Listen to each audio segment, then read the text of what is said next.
mayambu ahanba maktada Manipuri wari yumjaugi maikaidagi mayambu amuka hana punemjari ngasi sumayamna tabada yamna tu sunglaba wari ama aikoina puduna laksari wari asi hingliba natraga laikhidraba kanagumba amataga mari lenana ijaba wari nasade wari asi bhapna saduna ijaba wari ama khakni wari asi lithokcharapa matamda soikiba langkiba kaya yaurabasu mayamna puksel chawna ngakpiyu haiduna hajari aduga channel asi mapung phanba matamda like amadi subscribe share to biro muhaduna hajari Pare mayam adudi wari asi thintadana hona pa tawjaraklaki ngasigi wari asigi maming maibagi umang tolamu suklamam labu umang aduda mi kanagumba amata sulainade masa mathanta karigumba patra ama paiduna pukri adu tamna lakle umang adugi mayai waida mahaksi lairiba pukri adu tamna lakle tolamu masada karigumba amata di ilakte masadu inglabasu ingna kharadi khangi ahal oiraba tolomu machinda sumurum soli oh nungsikreda khungang ase sahi kaya adum yamduna lakle mi su kanagumba amata hek tanadre oh aina soiba kharakak tawrubaduda khulasigi miyoising ase onthongna pangkhraba haibaduni aina su kaya thoina kaiba mata su tawrudi aina taruriba thabak aduna makhoidi wakhala si lana laukiba maramna khulai kai si khuntak lansi ba haibadu oiduna mi kanagumba amata di lainadrabanina umang oina ole karam tawni sidi karamba matamda khulai kai sida mi tana ba haugaduribano haujikti khulai kai sisu phatraba saroi ngaroi mayama mana langoi chankre asi hairaga tolamu mahaksu pukri aduda ising sokle mahakni ising soktuna lakpaduda lesin mayamgi marak aduda kanagumba miyoi khara mami sami oina lakpado mahaksu sanel oina pangi tolamuna sumna hai nakhoi aigi tungda inaraklibado inarakano nakhoi haujikti nakhoi gi sakthak pibagi matam natri aikhoi yumda yauraba kanda nakhoi gi sakthagado aina matik sana pigani hauji mafam jaga sida nakhoi gi sakthak piba yaroi ayumda yauraba kanda nakhoi gi sakthagado aina matik sana pigani maiba tolamu masinda duna swali asumna swankiba kana dudang mahaki tungda laklamba pumnamak singado tabli mami samduna makhol singado mangba haibado oikre maiba tolamu masinda adumak murum sonduna mahaki mayum tana satli Jangal asi kanagumba amata hek changna khidrabani sahi kumja masing yamlakle asomdana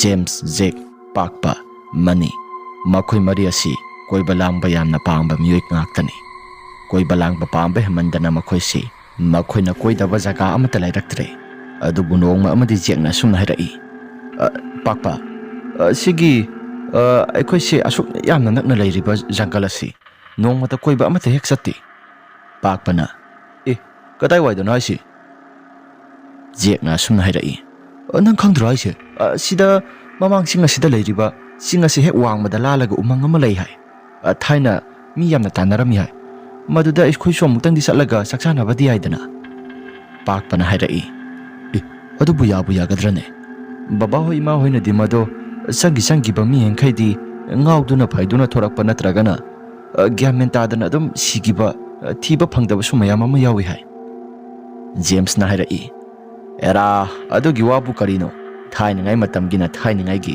haujikte modern gi jukni yamna saukhlaklabani science gi jukki matamni Pakpa gi wafam amadi James gi wafam asida jekna sumna hairai yare se Pakpa nangido laigi tingi yamna thajaganba mi gi saktani ai khangi nang mamang thakta gi hauraga jantra dum tharaktaba mi ni mani nangdi kari hairige mani na sumna ipang hairai era adugi bu karino kok chatho oraga loire karino laigi tingi mawa amata lawde asumna makhoi mari do wari sanai Pakpa su sati satningi adubu laigi tingi maramda mahakti khara makhidi thajaba misak oibana masada kitangdi oinam phate James na makha ta hairai yengo Pakpa laigi tingi maramase matang na puraktuna thajagadabani thajadaba yaba kafam sulai adubu yengo sidi umang oina laibani ꯃꯃꯥꯡ ꯊꯛꯇ ꯃꯤꯅ ꯄꯨꯡꯍꯥꯏ ꯍꯥꯏꯅꯕꯗꯣ ꯍꯧꯖꯤꯛ ꯑꯩꯈꯣꯏ ꯊꯥꯖꯒꯗꯕ ꯅꯠꯇꯦ꯫ ꯄꯥꯛꯄꯅ ꯃꯈꯥ ꯇꯥꯅ ꯍꯥꯏꯔꯛꯏ꯫ ꯍꯣꯏ ꯑꯗꯨꯒꯤꯕꯨꯗꯤ ꯆꯨꯝꯕꯨꯗꯤ ꯆꯨꯝꯕ, ꯑꯗꯨꯗ ꯑꯩꯗꯤ ꯏꯁꯥꯁꯦ ꯀꯌꯥ ꯑꯣꯏꯅ ꯐꯥꯠꯇꯦ, ꯈꯪꯗꯦꯗ ꯏꯇꯥꯎꯁꯥ꯫ ꯄꯥꯛꯄꯒꯤ ꯋꯥꯐꯝ ꯑꯗꯨꯗ ꯃꯌꯥꯝꯁꯤꯡ ꯑꯗꯨꯅ ꯅꯨꯄꯥ ꯊꯣꯛꯇꯕ ꯅꯨꯄꯥꯅꯤ, ꯍꯣꯃꯣ ꯑꯣꯏꯅ ꯂꯩꯒꯗꯕꯅꯤ, ꯐꯅꯦꯛ ꯑꯣꯏꯅ ꯁꯦꯠꯀꯦꯒ ꯁꯦꯠꯂꯣ ꯍꯥꯏꯗꯅ ꯃꯈꯣꯏ ꯑꯍꯨꯝ ꯆꯪꯗꯅ ꯄꯥꯛꯄꯗ ꯍꯥꯏꯕꯤꯔꯤ꯫ ꯄꯥꯛꯄꯁꯨ ꯏꯀꯥꯏ ꯑꯁꯨꯝꯅ ꯍꯥꯏꯔꯛꯏ꯫ ꯍꯦꯔꯥ, ꯅꯈꯣꯏ ꯈꯛꯇ ꯅꯠꯇꯦ ꯀꯩꯅꯣ ꯅꯨꯄꯥ ꯊꯣꯛꯏꯕꯁꯦ, ꯌꯥꯔꯦ ꯆꯠꯂꯁꯤ, ꯀꯩꯗꯧꯉꯩ ꯆꯠꯁꯤꯒꯦ? ꯑꯁꯨꯝꯅ ꯍꯥꯏꯅꯔꯕ ꯀꯥꯟ ꯃꯈꯣꯏ ꯑꯍꯨꯝ ꯑꯗꯨ ꯏꯉꯛ ꯉꯛꯅ ꯌꯦꯡꯅꯩ꯫ ꯖꯦꯝꯁꯅ ꯍꯥꯏꯔꯛꯏ꯫ ꯐꯔꯦꯅꯦ, ꯅꯨꯃꯤꯠꯇꯣ ꯅꯪꯅ ꯍꯦꯛꯇ ꯂꯦꯞꯄꯛꯑꯣ, ꯑꯗꯨꯒ ꯆꯠꯂꯁꯤ꯫ ꯄꯥꯛꯄꯅ ꯍꯪꯆꯤꯠ ꯆꯠꯁꯤ ꯍꯥꯏꯔꯛꯏ꯫ ꯃꯈꯣꯏ ꯑꯍꯨꯝ ꯑꯗꯨꯁꯨ ꯌꯥꯔꯦ꯫ ꯑꯁꯨꯝꯅ ꯅꯨꯄꯥ ꯃꯆꯥ ꯊꯣꯛꯅ ꯄꯥꯛꯄꯅ ꯍꯥꯏꯔꯛꯂꯕ ꯃꯇꯝ ꯑꯗꯨꯗ ꯃꯈꯣꯏ ꯑꯍꯨꯝ ꯑꯗꯨꯁꯨ ꯌꯥꯝꯅ ꯍꯔꯥꯎꯏ꯫ ꯑꯗꯨꯕꯨ ꯃꯈꯣꯏꯅ ꯆꯠꯀꯗꯧꯔꯤꯕ ꯎꯃꯪ ꯑꯁꯤ ꯈꯨꯗꯣꯡꯊꯤꯕ ꯀꯌꯥ ꯑꯃ ꯅꯪꯕ ꯎꯃꯪꯅꯤ ꯍꯥꯏꯕꯁꯤ ꯃꯈꯣꯏꯗꯤ ꯑꯃꯠꯇ ꯈꯪꯗꯦ꯫ ꯃꯈꯣꯏ ꯑꯍꯨꯝꯅ ꯍꯥꯏꯅꯈꯤꯕ ꯃꯇꯝ ꯑꯗꯨ ꯌꯧꯔꯛꯂꯤ꯫ ꯃꯈꯣꯏ ꯑꯍꯨꯝ ꯑꯗꯨꯁꯨ ꯒꯥꯔꯤ ꯃꯆꯥ ꯃꯆꯥꯗ ꯑꯅꯤ ꯇꯣꯡꯅꯗꯨꯅ ꯆꯠꯂꯤ꯫ ꯎꯃꯪ ꯑꯗꯨ ꯍꯦꯛ ꯆꯪꯐꯝ ꯖꯒꯥꯗꯣ ꯌꯥꯝꯅ ꯁꯣꯡꯏ꯫ ꯈꯨꯜ ꯂꯩꯔꯤꯕꯗꯨꯒꯤ ꯑꯔꯣꯏꯕ, ꯍꯥꯏꯕꯗꯤ ꯎꯃꯪ ꯂꯩꯔꯤꯕ ꯑꯗꯨꯒꯤ ꯍꯦꯛ ꯃꯆꯤꯜ ꯊꯪꯕ ꯁꯔꯨꯛꯇ ꯂꯧꯕꯨꯛ ꯃꯌꯥꯝ ꯑꯃꯁꯨ ꯂꯩꯅꯩ꯫ ꯂꯧꯕꯨꯛ ꯑꯗꯨꯗ ꯀꯨꯝꯅꯔꯛꯄ ꯃꯤꯑꯣꯏꯁꯤꯡ ꯑꯗꯨꯁꯨ ꯃꯈꯣꯏ ꯊꯦꯡꯅꯩ꯫ ꯃꯗꯨꯗ ꯖꯦꯛꯅ ꯑꯁꯨꯝꯅ ꯍꯥꯏ꯫ ꯏꯄꯜ, ꯀꯔꯤꯒꯨꯝꯕ ꯑꯝꯇ ꯍꯪꯖꯒꯦꯕ? ꯅꯨꯄꯥ ꯑꯗꯨꯅ, ꯀꯔꯤ ꯍꯥꯏꯅꯤꯡꯉꯤ ꯏꯕꯨꯡꯉꯣ? ꯅꯈꯣꯏꯕꯨ ꯀꯗꯥꯏ ꯇꯥꯅ ꯂꯥꯛꯄꯅꯣ? ꯖꯦꯛꯅ, ꯏꯄꯜ, ꯑꯩꯈꯣꯏꯁꯨ ꯎꯃꯪ ꯂꯩꯕ ꯃꯥꯏꯀꯩ ꯁꯣꯝꯗ ꯆꯠꯀꯦ ꯍꯥꯏꯗꯅ ꯇꯧꯕꯅꯤ꯫ ꯎꯃꯪ ꯂꯩ ꯍꯥꯏꯔꯤꯕ ꯂꯝꯕꯤ ꯑꯗꯣ ꯁꯤꯒꯤ ꯂꯝꯕꯤꯁꯦ ꯑꯣꯏꯒꯗꯧꯔꯤꯕ꯭ꯔꯥ? ꯖꯦꯛ ꯑꯗꯨꯒꯤ ꯋꯥꯐꯝ ꯑꯗꯨꯗ ꯑꯍꯜ ꯑꯗꯣ ꯃꯃꯤꯠ ꯂꯥꯎꯊꯣꯛꯇꯨꯅ ꯑꯁꯨꯝꯅ ꯍꯥꯏꯔꯛꯏ꯫ ꯏꯌꯥ, ꯎꯃꯪ ꯑꯗꯨꯗ ꯅꯈꯣꯏꯗꯤ ꯆꯪꯂꯒ ꯀꯩꯗꯧꯒꯗꯧꯔꯤꯕ? ꯏꯄꯜ, ꯑꯇꯩ ꯀꯩꯁꯨ ꯊꯣꯏꯗꯣꯛꯄ ꯑꯃꯠꯇ ꯇꯧꯔꯣꯏꯗ, ꯆꯥꯛꯆꯥ ꯍꯩꯖꯥꯅꯕ ꯈꯔ ꯇꯧꯔꯨꯒꯦ ꯏꯄꯜ꯫ ꯅꯨꯄꯥ ꯑꯗꯨꯅ ꯑꯁꯨꯝꯅ ꯍꯥꯏꯔꯛꯏ꯫ ꯅꯈꯣꯏ ꯍꯧꯖꯤꯛꯀꯥꯟꯒꯤ ꯅꯍꯥꯁꯤꯡꯒꯤ ꯂꯥꯏꯒꯤ ꯇꯤꯟꯒꯤ ꯍꯦꯟꯅ ꯊꯋꯥꯏ ꯎꯁꯤꯠꯇꯕꯗꯣ ꯃꯗꯨ ꯇꯧꯒꯅꯨ꯫ ꯎꯃꯪ ꯑꯁꯤ ꯆꯍꯤ ꯀꯌꯥ ꯃꯤ ꯑꯃꯠꯇ ꯇꯥꯟꯅꯔꯛꯇ꯭ꯔꯕꯅꯤ꯫ ꯃꯁꯤꯒꯤ ꯃꯐꯝ ꯖꯒꯥ ꯑꯁꯤ ꯐꯠꯇꯕ ꯁꯩꯇꯥꯟ ꯃꯌꯥꯝ ꯑꯃ, ꯍꯥꯏꯕꯗꯤ ꯁꯔꯣꯏ ꯉꯥꯔꯣꯏ ꯃꯌꯥꯝ ꯑꯃ ꯂꯩ ꯍꯥꯏꯗꯅ ꯀꯅꯥꯒꯨꯝꯕ ꯑꯃꯠꯇ ꯆꯪꯂꯛꯈꯤꯗ꯭ꯔꯕꯅꯤ꯫ ꯃꯐꯝ ꯖꯒꯥ ꯑꯁꯤꯗ ꯆꯪꯉꯨꯔꯕ ꯃꯤ ꯈꯨꯗꯤꯡꯃꯛ ꯉꯥꯎꯗꯨꯅ ꯐꯩꯗꯨꯅ ꯑꯗꯨꯝ ꯂꯥꯛꯏ꯫ ꯌꯦꯡꯉꯨ, ꯅꯈꯣꯏꯅ ꯊꯋꯥꯏ ꯎꯁꯤꯠꯇ꯭ꯔꯕꯗꯤ ꯃꯐꯝ ꯖꯒꯥ ꯑꯁꯤꯗ ꯍꯦꯟꯅ ꯇꯧꯕ ꯉꯝꯕ ꯃꯤꯁꯛ ꯑꯃꯁꯨ ꯂꯩꯕꯅꯤ꯫ ꯅꯈꯣꯏ ꯃꯍꯥꯛ ꯊꯦꯡꯅꯔꯕꯗꯤ ꯈꯨꯗꯣꯡꯊꯤꯕ ꯁꯣꯏꯗꯅ ꯊꯣꯛꯀꯅꯤ꯫ ꯎꯃꯪ ꯑꯁꯤꯗ ꯍꯦꯛ ꯆꯪꯂꯨꯕ ꯃꯇꯝꯗ ꯎꯆꯦꯛ ꯋꯥꯌꯥꯁꯨ ꯑꯃꯠꯇ ꯄꯥꯏꯕ ꯊꯦꯡꯅꯔꯣꯏ꯫ ꯑꯗꯨꯒ ꯆꯥꯎꯔꯕ ꯎ, ꯀꯤꯔꯕ ꯎ ꯃꯌꯥꯝ ꯑꯃꯁꯨ ꯃꯐꯝ ꯑꯁꯤꯗ ꯍꯧꯕꯅꯤ꯫ ꯌꯦꯡꯉꯨ ꯏꯆꯥꯁꯥ, ꯅꯈꯣꯏ ꯌꯨꯝꯗ ꯌꯥꯝꯅ ꯂꯦꯝꯅ ꯍꯜꯂꯣ, ꯃꯗꯨꯅ ꯅꯈꯣꯏ ꯐꯒꯅꯤꯗ꯫ ꯖꯦꯝꯁꯅ ꯍꯥꯏꯔꯛꯏ꯫ ꯏꯄꯜ, ꯑꯩꯈꯣꯏꯗꯤ ꯀꯌꯥ ꯊꯣꯏꯅꯕꯨ ꯃꯁꯤꯒꯤ ꯃꯐꯝ ꯑꯁꯤ ꯆꯪꯅꯤꯡꯉꯤ꯫ ꯀꯩꯒꯤꯅꯣ ꯍꯥꯏꯕ ꯃꯇꯝꯗ